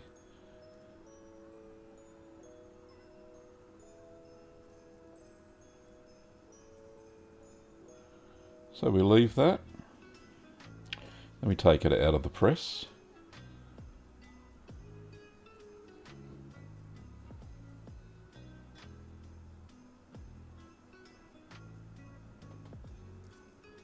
And just be gentle, make sure that it has formed into the cheesy shape you're after. There we go, that looks lovely. It's not falling apart. So I've pressed it at the right pressure. A few little bits of cheese there that snacks, nice. Okay, there it is in all its glory after the first pressing. You'll notice it's got some little burrs on the edges where the follower quite didn't touch the cheese, so we'll fix that up after we turn that over. So we're going to carefully turn the cheese now. Make sure it doesn't stick to the cheesecloth, just flip it over. And I didn't find any of the fruit came off, they were actually embedded in the cheese, so that was good. And then just repress that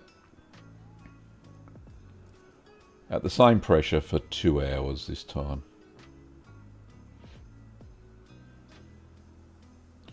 So after the 2 hours, remove the cheese from the press. And gently flip it over again. Looks nice. Okay, back into the basket, follower on top, and press it at the same pressure for the final 3 hours.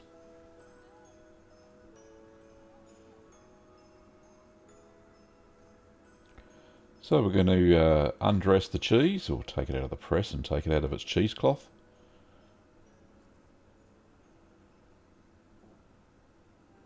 And I've just put it on a drying mat there. Now pop it in a ripening box for 2 days at 4 degrees Celsius or 39 degrees Fahrenheit. This just lets the flavours develop a little bit, and a bit of the sugar of the fruit goes through the cheese. Doesn't that look amazing? So that was how we made the cheese. Fairly simple.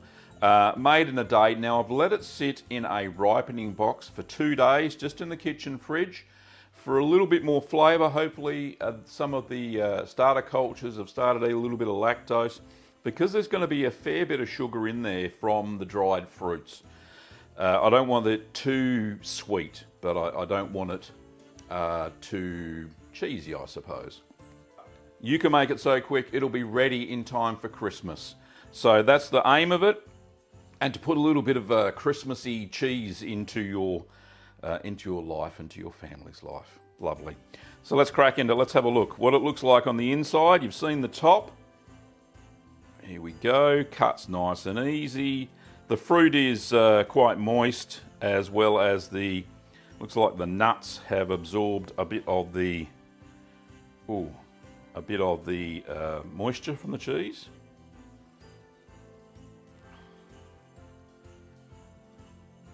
A bit of fruit drag through, but that's okay. And that looks very nice. So nice fresh cheese structure, very tight, as you would expect, and lots of fruit, and the top is just, it just looks so cool. It's so fantastic. I'm really proud of this little creation. Let's try some, shall we? On a cracker. Let's get a slice here. Oh, that's a nice big wedge, isn't it? It cuts just like a Christmas cake. It's amazing. Right, let's pop some on a cracker. I'll crack myself up. Right, here we go.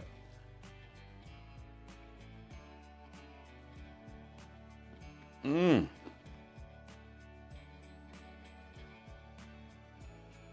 A little bit salty, a little bit sweet. Very nice. And the texture, let's just ditch the cracker for a sec.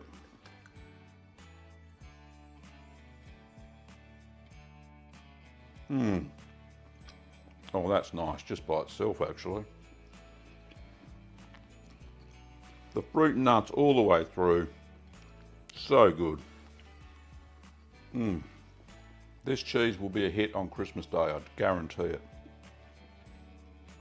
So nice. If you don't want to wait for a Christmas pudding or a Christmas cake and all the effort it takes to make it, why not give this a go? Christmas fruit cake cheese. Tell you what, it's a hit. Very simple to make. But it is delicious. Absolutely delicious. Great cheese. That's a very nice cheese. If you're into fruit infused or fruit inspired sorts of cheese with, you know, less emphasis, I suppose, on the cheese flavour, then this fresh cheese is perfect to serve up at Christmas Day. I think it'll be a big hit, that's for sure. I'd just like to take this opportunity to say thank you for all of the support for Kim and I and our family.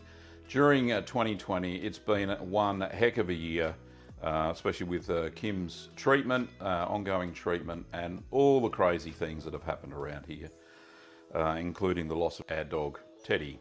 But yeah, onwards and upwards, 2021 is going to be a fantastic year on the Cheese Channel. I can just feel it in my cheesy bones. Hope you enjoyed the video, and just in time for Christmas, of course. And of course, I'm dressed like Santa, just because. If you enjoyed the video, please give it a big thumbs up. And if you haven't already subscribed, then please do so, and you'll be notified when new cheesy content comes out on the channel. Don't miss out. 2021 is going to be a big year, that's for sure, on the Cheese Channel. Well, thanks for watching, Curd Nerds, and a Merry Christmas or Happy Holiday Season to one and all. See you later.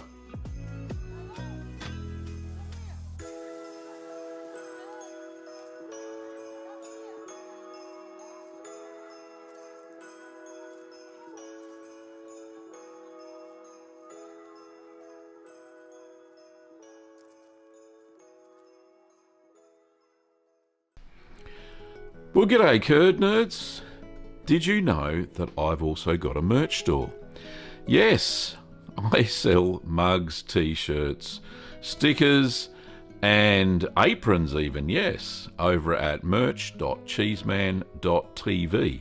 You can see that most items are very inexpensive, and they are also fulfilled from Australia, Canada, the United States, and the EU. So no matter where you are throughout the world, the shipping times are very fast. So the merch is fulfilled by Fourth Wall, which is a merch or print-on-demand company, and I find their services to be top rate because I've tried many different print-on-demand services.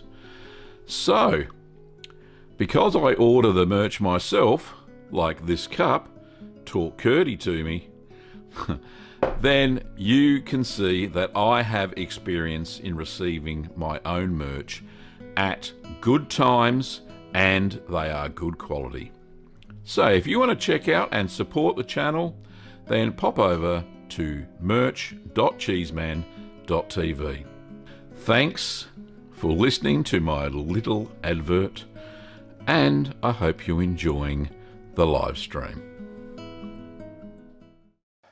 Well, g'day, Curd Nerds. Today we're making Colby.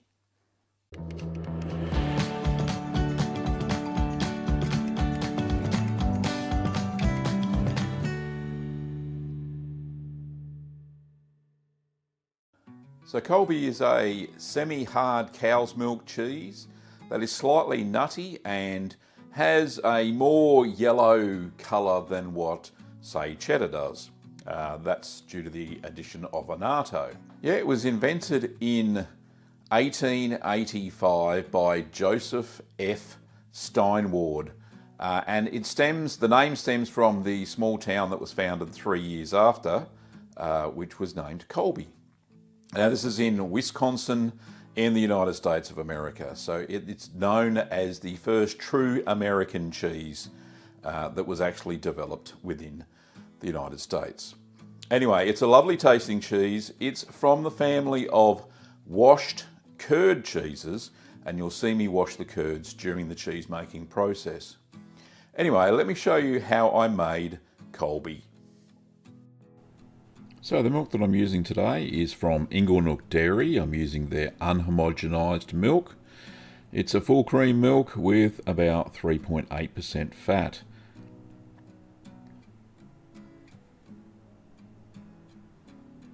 So don't forget to sanitize your equipment before you start. The ingredients for the Colby is 8 litres or 2 gallons of whole cow's milk, a quarter of a teaspoon of MA4001, or you can use MA11, an equivalent mesophilic culture, 12 drops of annatto in a quarter of a cup of non-chlorinated water, half a teaspoon or 2.5 millilitres of calcium chloride in quarter of a cup of non-chlorinated water, half a teaspoon or 2.5 mils of single strength rennet diluted in quarter of a cup of non-chlorinated water, 2 tablespoons of non-iodized cheese salt, and to finish it off, cheese wax or a vacuum packer.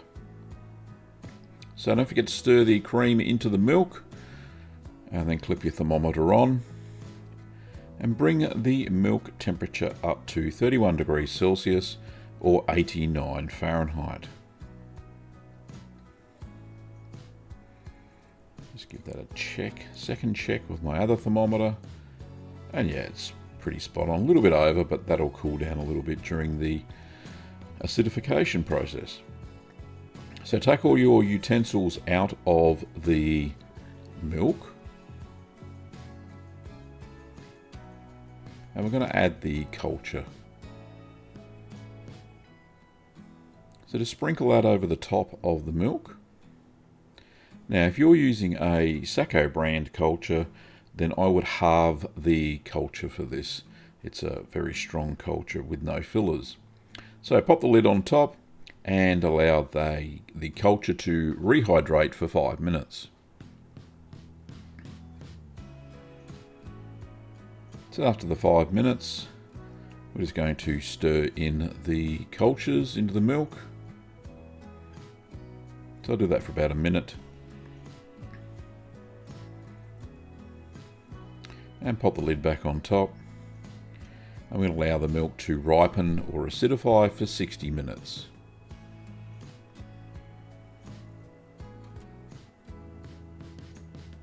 So 60 minutes later, I'll just give that a quick stir again. Well, the cream has floated to the top. And just check the temperature once more.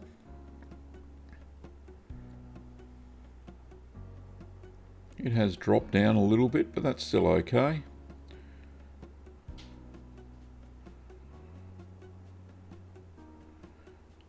So we're going to add in the calcium chloride now. This helps set a better curd set when you've used pasteurized milk, which this is. So give that a good stir through.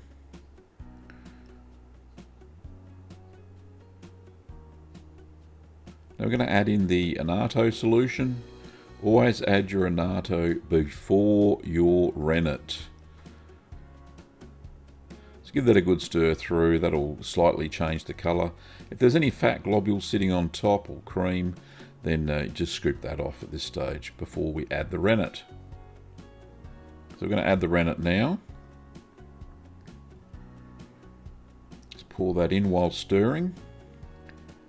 And at this stage, start a stopwatch because I'm using the flocculation method to determine when to cut the curd.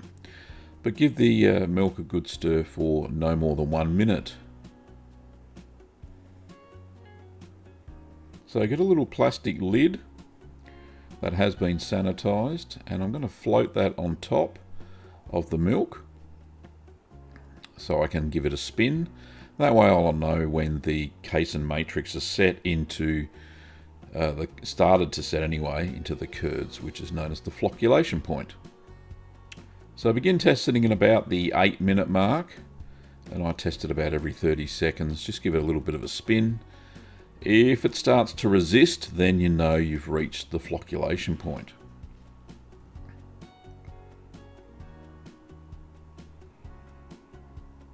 So here it is at the 10-minute mark, still spinning quite freely.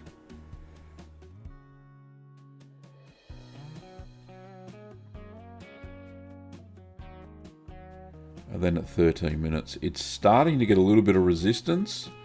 I can still spin it just a little bit.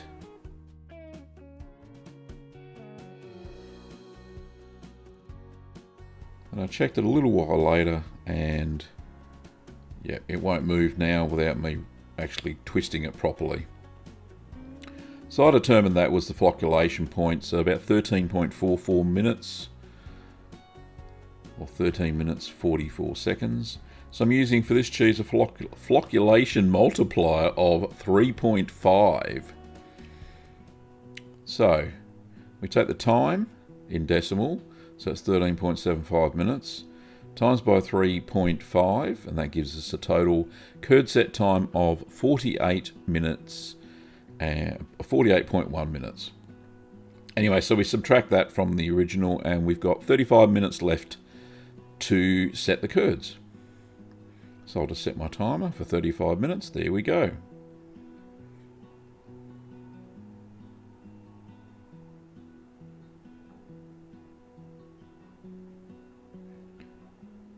So after that time has elapsed, we're going to check it for a clean break. Just using the knife test. Yep, looks really good. So that has set well. Now cut your curds into 1 centimetre or 3/8 of an inch sized cubes.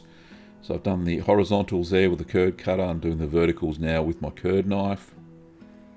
Just trying to estimate 1 centimetre. It's pretty difficult, but yeah, as small as I can get them there. Okay, all done and all the way around. Just cover that and allow the curds to heal for 5 minutes. This helps during stirring, and it prevents fracturing of the curds into a bit of a mush. So once the curds have healed, I'm going to slowly stir them and increase the temperature to 39 degrees Celsius or 102 degrees Fahrenheit. So gently at first, just so that you don't break up the curds too much. If there are any large ones, just cut them with the side of the spoon. Remember, they're very delicate at the moment. They're still expelling lots of whey. We don't want to break them up too much. So stir for 40 minutes whilst increasing that temperature. So you just got to keep an eye on the temperature as you go along. So my starting point was about 28.3 degrees Celsius.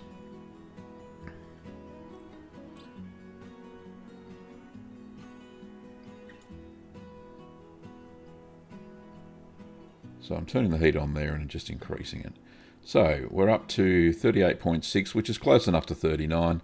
There's the size of the curds. They're about the size of a baked bean. Some are a little bit smaller, but that's okay.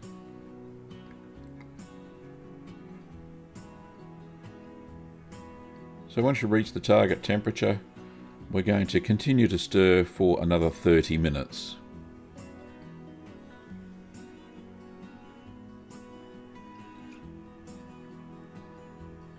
We're just trying to prevent the curds from matting, so you don't need to stir all the time, but enough to prevent them from matting. So the temperature's dropped a little bit, but that's okay. It's not going to hurt the cheese very much. So we finished stirring, thank goodness.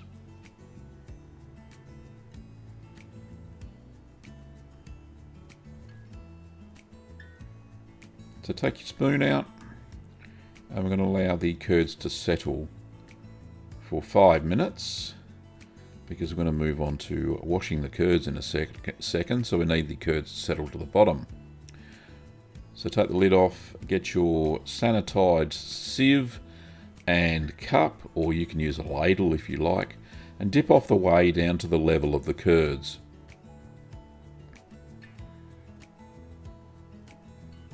So down to the level where you can just see it. Now I did use this whey, that's why I'm putting it through a butter muslin for making bland, and you can see that video in the information card. Okay, there's the curds. We're going to replace the whey, but before we do that, we're just going to give it a quick stir. This will prevent matting when we add the water in a second. So give it a little bit of a stir, stops the matting from happening. Of them all sticking together, they're very sticky. So add 6 cups or 1.5 litres of water at about 16 degrees Celsius or 40 degrees Fahrenheit to replace the whey. So we're not fully replacing the whey, it's just a really quick and dirty wash of the curds to slow down acidification and make the cheese a little bit more sweeter.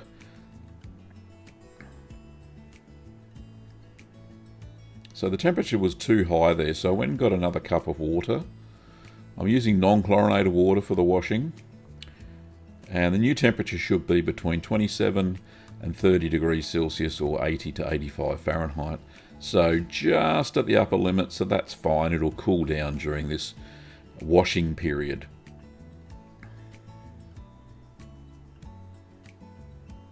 So we don't wash for very long. We just do that for 15 minutes.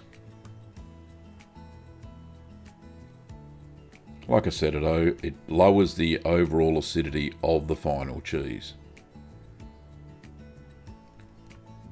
So still within the temperature range after all that stirring. And it's looking good. All the curds are about the same size now.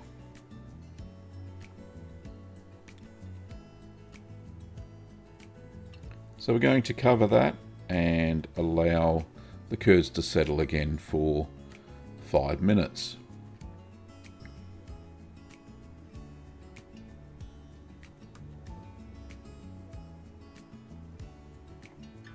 So transfer the curds into a cheesecloth lined colander.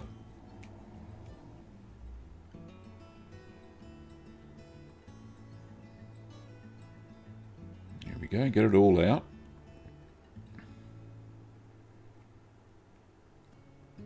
And we're going to cover that and allow it to drain for 20 minutes. So 20 minutes later, we're going to transfer the curds into your original pot.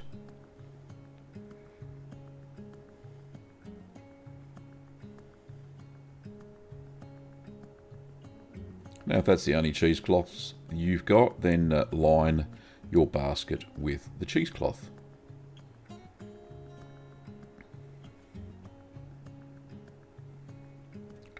So we're going to mill the curds now into thumbnail size pieces. Just break up the curd slab. This helps during the next stage of salting. So once they're all broken up, we're going to salt the curds. So I'm using non-iodized salt. It's actually not what's in the container. The container says table salt, but it's not table salt. It's actually fine cheese salt. So mix the salt into the curds. Just mix that thoroughly through.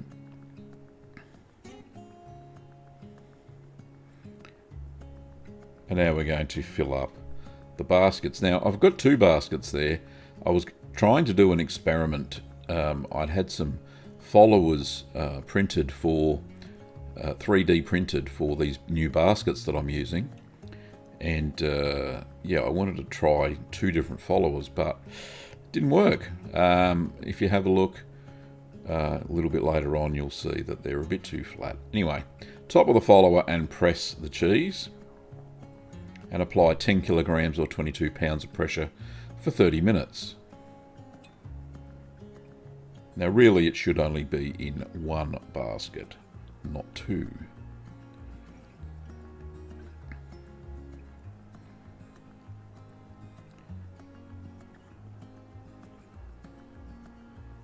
So I noticed that they were too small, so basically I combined the curds from one into the other. Just put them on top and then press the cheese. Put the cloth on top, put the follower on top that I preferred, and pressed it again.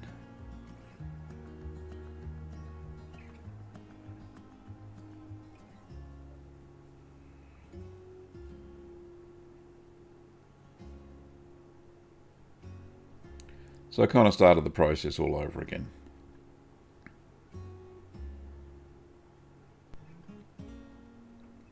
So remove the cheese from the basket.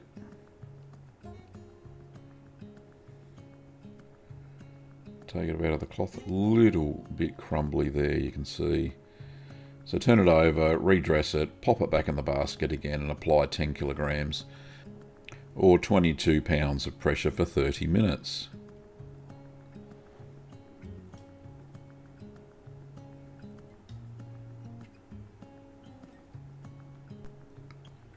So 30 minutes later, just going to remove the cheese from the basket again.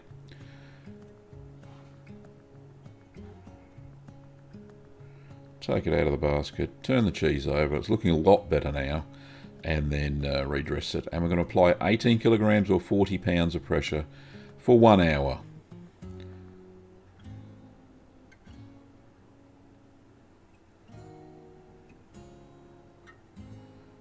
So remove the cheese from the basket once again. Imagine if I didn't combine the two cheeses together. It would have been a fairly flat cheese. Anyway, take it out of the cloth, turn it over. It's looking really good now. The rind has formed. Pop it back in the basket. I'm going to apply 22.5 kilograms or 50 pounds of pressure for 12 hours or overnight. Make sure it's all centered so you don't get a wonky looking cheese. Yep, it's looking good. So remove the cheese from the basket again for the final time. You notice the bland in the background that I made from the whey from this cheese. Just pop your cheese on a clean drying mat.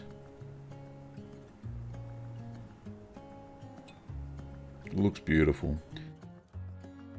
So there we have it. That was how you make Colby. I've just got it out of the press. It's air drying at the moment, so I'm going to air dry that for 2 days, and then I'm going to vacuum pack it and mature it for 10 weeks. So fairly quick cheese, really. So don't forget to turn it during air drying. There's the cheese after 2 days. Final weight in at 888 grams or 1.96 pounds, which is a great yield for 8 litres of milk. Now you can wax it if you want to. I've chosen to vacuum pack it, just a little bit easier. These days I double seal the bag. It stops the seal from breaking. So just vacuum it up. It'll automatically seal once, then just seal it again. Do that both ends. So don't forget to write on your cheese when you made it, when it's ready, in 10 weeks' time. So ripen it at 13 degrees Celsius or 55 Fahrenheit for 10 weeks, and then it's ready to eat. Anyway, back to Gav. It's on the mild side. It tends to go bitter if you age it for a long time. So yeah, so eat them fresh. Nice fresh Colby. You can see the colour's not really orange. I have seen some versions in the US that are a lot darker than this in colour with a lot more annatto, but I chose not to. I put like 12 drops in, so I thought that was enough. And I think that it has coloured quite well. So if you like this cheese video, then check out some others that I've got on the channel. And don't forget that if you want to support the channel, you can do that via YouTube memberships or Patreon. So I recommend the hard cheese kit to make this cheese. Fairly simple, all the equipment and ingredients are there. Well, thanks for watching, Curd Nerds, and I'll see you next time.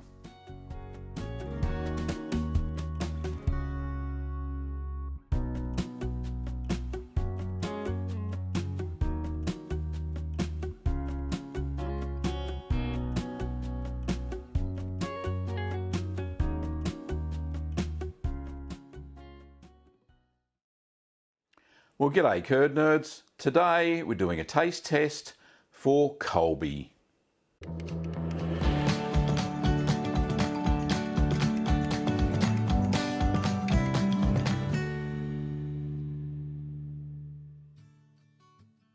So as you know, Colby is an all-American cheese made in Wisconsin, and it is native to that area but made throughout the world these days. I made this one in March 2021 and it was ready 2 months later in May. It is now June and it's probably gone a month over its aging, but just looking at the bag, there is no whey, seepage or anything like that. It looks fairly intact, but I've got some paper towel here just in case. So let's cut open the bag. I have clean hands, of course.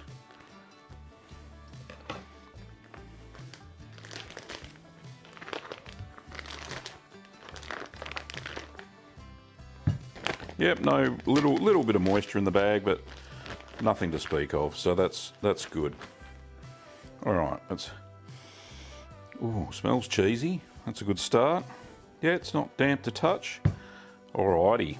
So I'm very excited about this one because I made it a smaller style using a smaller size basket, but nonetheless it still looks pretty good. Don't worry about the lines and stuff, that's just from the vac packing. But anyway, let's cut her open and have a look, shall we?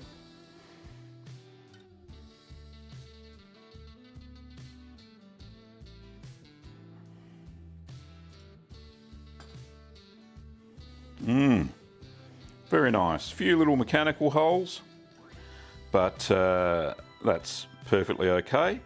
It's not firm. It's not firm, as in hard, but it's soft. It smells good. So just cut this one in quarters. So far, so good, curd nerds. Let's just put that there. Bit of a leaning tower of cheeser. Right, let's cut a slice off. Now, once again, we're crack-a-lacking, so yeah, no forethought, obviously, when I make the videos. But this slice as well, it's not crumbly. Flexible, nice. See, not breaking. That's just how Colby should be. You can tear it, so it's no hassle. Here goes nothing.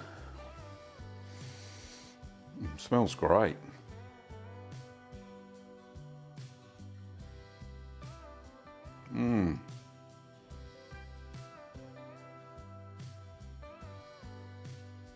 Perfect.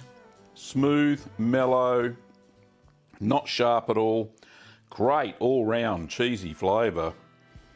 Oh, it's just coating my tongue. That is really good. Just the right amount of salt. You can taste the salt, it's good. Not too overpowering. No bitterness. It's creamy.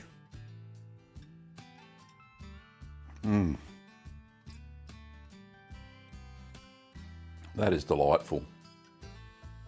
Never fails to amaze me. This simple little cheese just tastes so good. You know, definitely not sharp like cheddar at all. And smooth, creamy, great flavour. Strong, well, it's not strong. Yeah, it's not mild either. You can really taste the cheese. Oh, this is great. Sorry, can't stop eating it. It's too good. Kim is going to love this cheese. Absolutely love it. Colby, she's a big fan of. She's always got some store-bought Colby in the fridge, but this far exceeds the flavour of store-bought Colby, let me tell you. No, great cheese, fantastic flavour. I'm impressed. But, you know, I made it myself, which is even better. I love it when you make things yourself and they taste this fantastic, especially cheese. You know, cheese really is milk's leap into immortality. It really does. Whoever said that quote, can't remember. It really does cap off how, you know, milk can transform into something this amazing. I love it. So, perfect little Colby, just the right amount of salt. You know, you can't go wrong. If you want to see how to make this Colby, I'll put the recipe in the end card and there'll be a link in the description below. I aged this not for 2 months but for 3. It'll be a little bit milder at 2 months, but at 3 months, for me, this is perfect.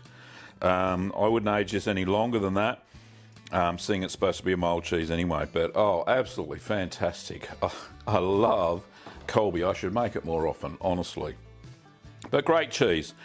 If you want to make the kit, you want to get the kit for this, then I can highly recommend the hard cheese kit, and we have some of those in stock in the store. So if you like the video, give it a thumbs up. If you haven't already subscribed, please do so you can get more cheesy content on a weekly basis. Well, thanks for watching, Curd Nerds, and I'll see you next time.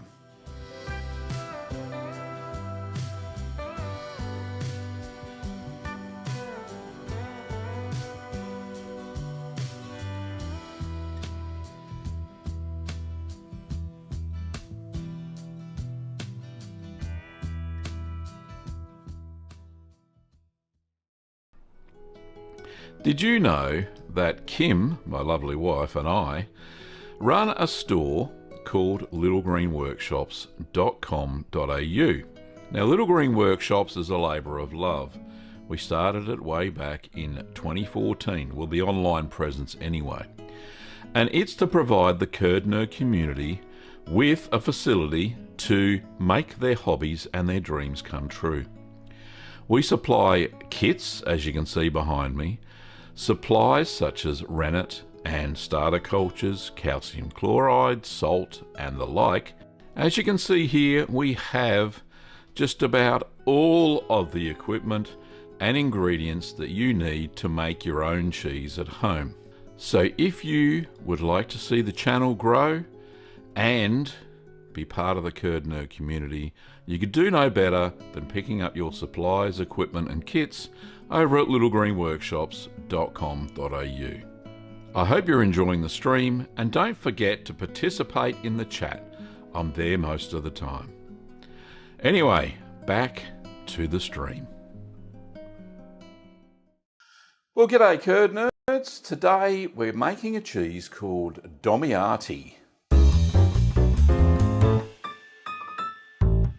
So this is an Egyptian cheese, and it hails from, well, originally from the port city of Damietta, which is on the Mediterranean coast. So it is what's known as a pickled cheese. Now, this is a lot different than feta, which is also a pickled style cheese, because you don't add the salt as so much to the brine, you add the salt to the milk when you actually make the cheese. Very interesting.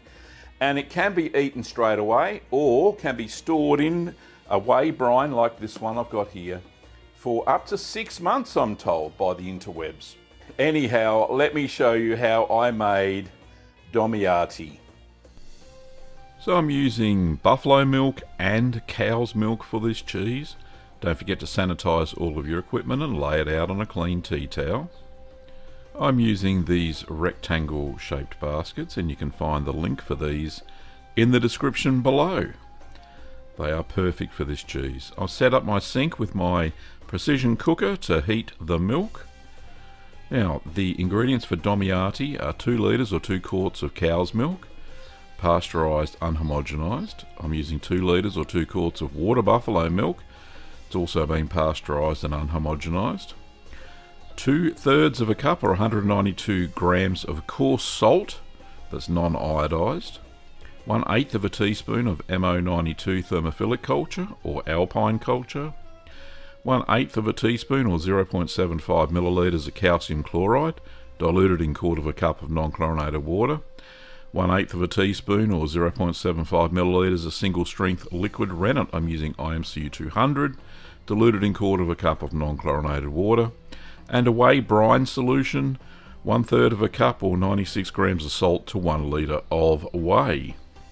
Now heat your milk to 38 degrees Celsius or 100 Fahrenheit, and I'm filling up the sink with water to create the water bath.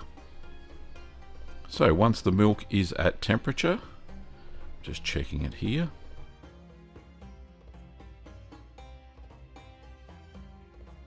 There we go, 38, just a little bit over, but that's okay.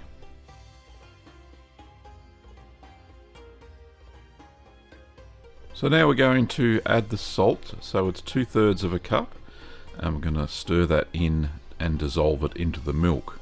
This is where it differs greatly from feta.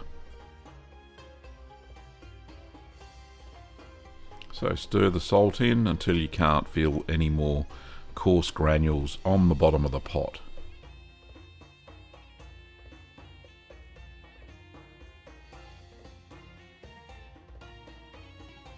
There you go, didn't take long. Now we're going to add the starter culture. So sprinkle that over the surface of the milk.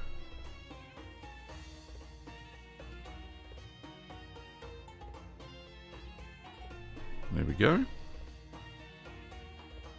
And put the lid on top. And we're going to allow the culture to rehydrate for 5 minutes. So 5 minutes later, take the lid off, give it a little bit of a stir, stir in the culture.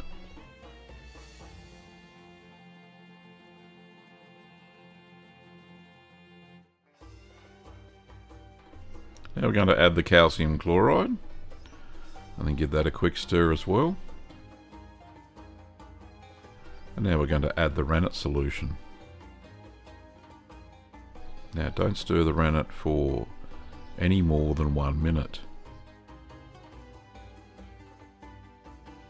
So pop the lid back on, and we're going to allow the curds to set for 2 hours. This will also help acidify the milk as well as set the curd. So now we're going to check for a clean break, and after 2 hours you would expect a good one. There it is, lovely.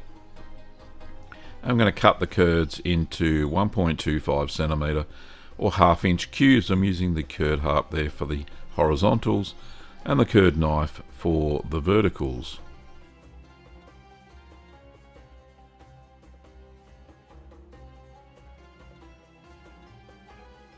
Nice cutting. Rightio, pop the lid on top. We're going to allow the curds to heal for 5 minutes.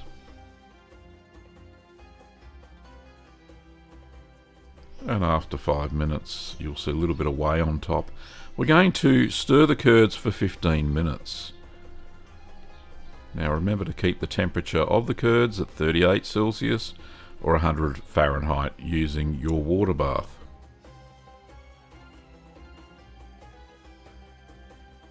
So you can see there that the curds have shrunk a fair bit. Now we're going to remove the heat. Just put the lid on so I don't make any splashes into the curds and whey. So taking the water out of the sink, removing the precision cooker.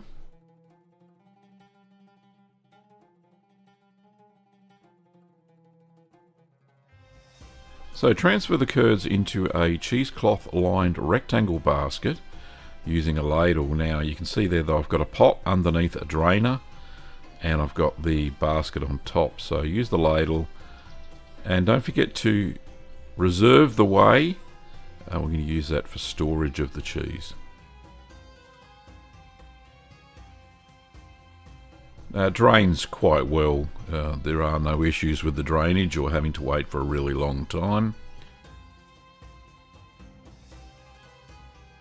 There you go, it's draining freely through the cloth. So I allowed mine to drain for 30 minutes. And you can see there that it shrunk away from the cloth. So just let it, give it a bit of a jiggle, and you'll see the curds come away from the cloth there. Only slightly stuck on there. Makes it a bit easier for the next step. So I'm just moving that to the draining area. And just grabbing all the cheesecloth, just pull the cheese out of the basket. And then turn the cheese over very gently. Just gently removing it from the cloth there. Turn it over in the cloth and then pop it back into the basket. And just give it a firm press down. Fold the cheesecloth over the top and then place another second basket on top. And to that I'm going to add into a milk carton 1 litre of water, which equals 1 kilogram. I'm going to press for 12 hours or overnight at 1 kilogram or 2 pounds.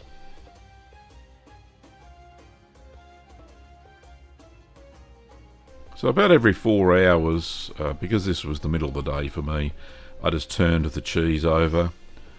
I found it was firm enough now that I could remove it from the cloth and just put it directly into the basket so that the cheese would get a nice pattern on it from the woven parts of the basket.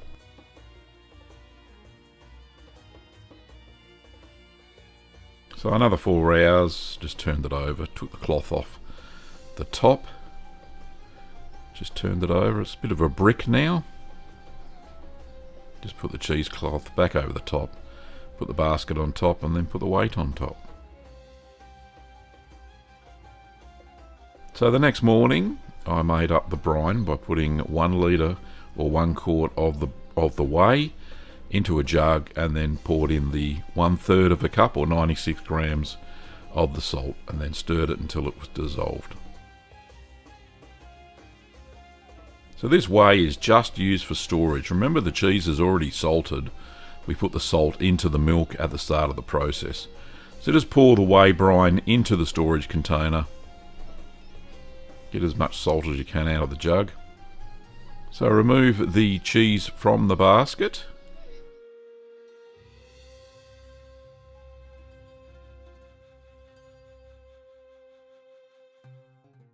It's a nice little brick slab there. I'm just putting on a mat there for a photo opportunity. There you go, doesn't that look lovely? Nice well-formed cheese. I love the shape of the lines on the cheese as well. So place the cheese in the brine for storage in the kitchen fridge. I'm just putting a mat over the top. Helps it just push it under the brine a little bit there. Anyway, back to Gav for final commentary and a taste test. So that was one of the simplest cheeses that I've made for quite a while. It's not similar to any cheese I've made before. I think there was another cheese, I'm not quite sure what it was, but I added salt to the milk before I started, and that was also a fresh cheese. So let me just have a look. This has been sitting in the kitchen fridge now for a day in its whey, and I'll just remove the little follower thing. I didn't add anything to this whey except for salt because I thought it might have enough calcium left in the whey instead of having to add calcium chloride. The rind is very solid and it hasn't started to ooze into the whey, and I don't think it will because there's enough acidity in the whey. I left the whey sitting overnight just at room temperature so it'll come up in a bit of acidity, and also there's enough calcium in the whey that the cheese won't start to dissolve into the brine, which happens when there's not enough calcium and the acidity is not matched properly. Anyway, I'll just pop it on a plate. Right, so we can cut it up and serve it. It's a lovely looking cheese. It's a big rectangle shape. And I use specific rectangle baskets because in all the photos that I've seen on the internet, that's the shape it's in. So that's the shape I created, which is fantastic. I'm happy with that. Let's cut into a bit. Very easy. It's a fresh cheese nonetheless. So it's now on the chopping board and you can see it there. Fairly loose structure because it wasn't pressed. It's just under its own weight, bar a kilogram that I put on top just overnight. So I could help it form its shape, and it didn't lose any milk fat or anything like that. So, cuts very easily. I dare say over time, this would get fairly salty being in the brine. and stored for so long, but it's only been a day for mine. So I've got some nice cubes there.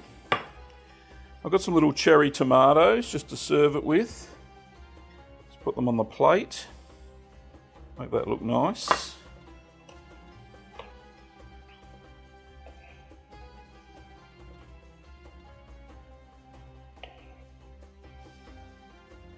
And I've been told that you use salt and pepper over the cheese as well, even though it's quite salty. Probably just the pepper, actually. We'll do that, shall we? I think that's enough tomatoes to serve it with.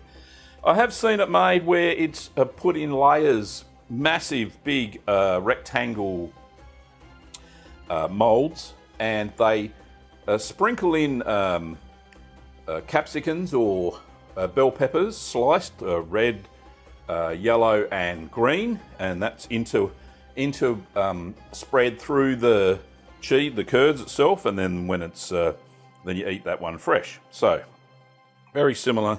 I will put some pepper on top. Grab a fork.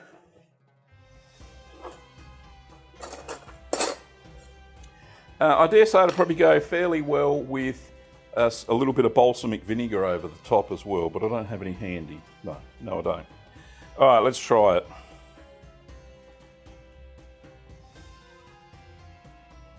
Mmm.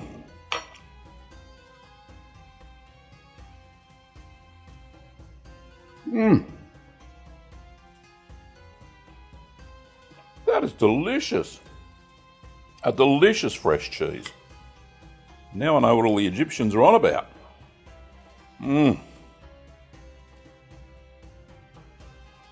Put a bit of tomato too. Mmm.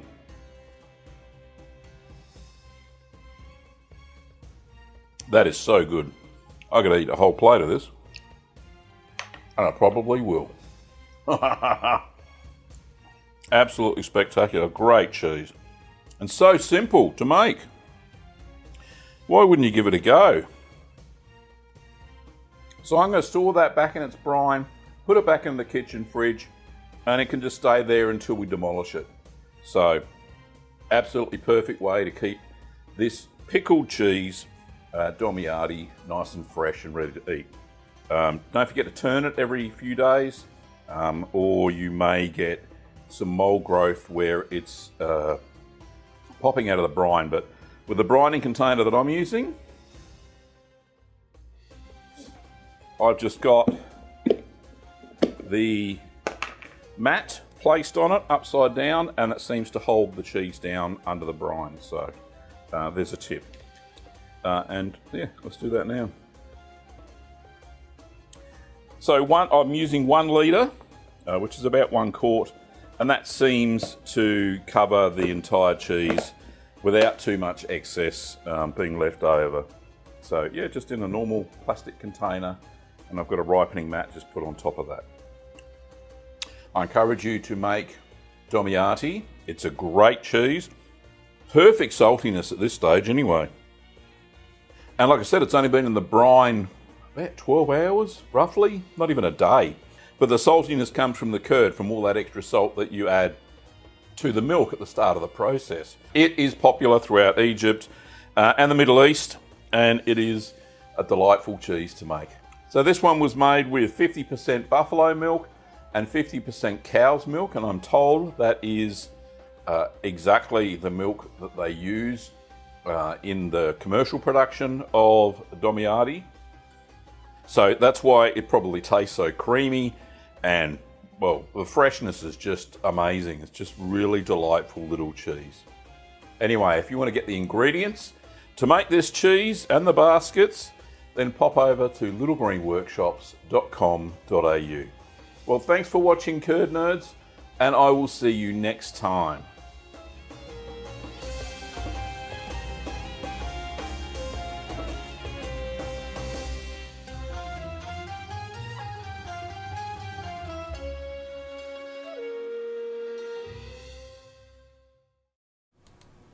Well, thanks for watching, Curd Nerds. It's been a delight to have you all in the chat today.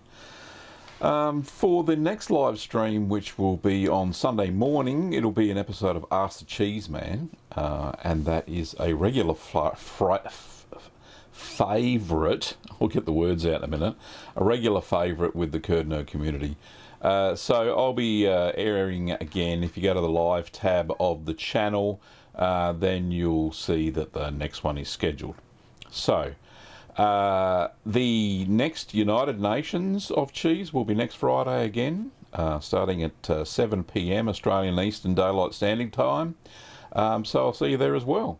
There will be a video released this week. It will be Hispanico. I'm just putting the finishing touches on that, so stay tuned for that. If you haven't already subscribed, please do so, because you won't get notified otherwise when I release a video.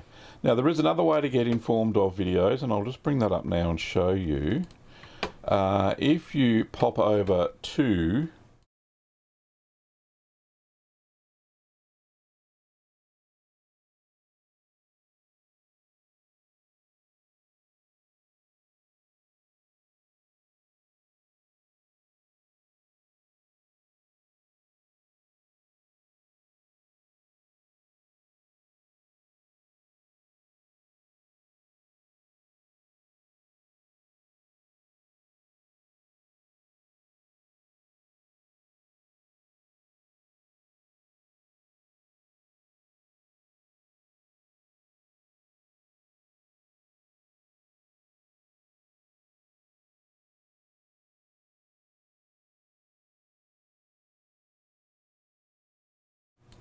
so you can, sorry, no sound there, but obviously you can follow the video to get the recipe in those things. Sorry about that.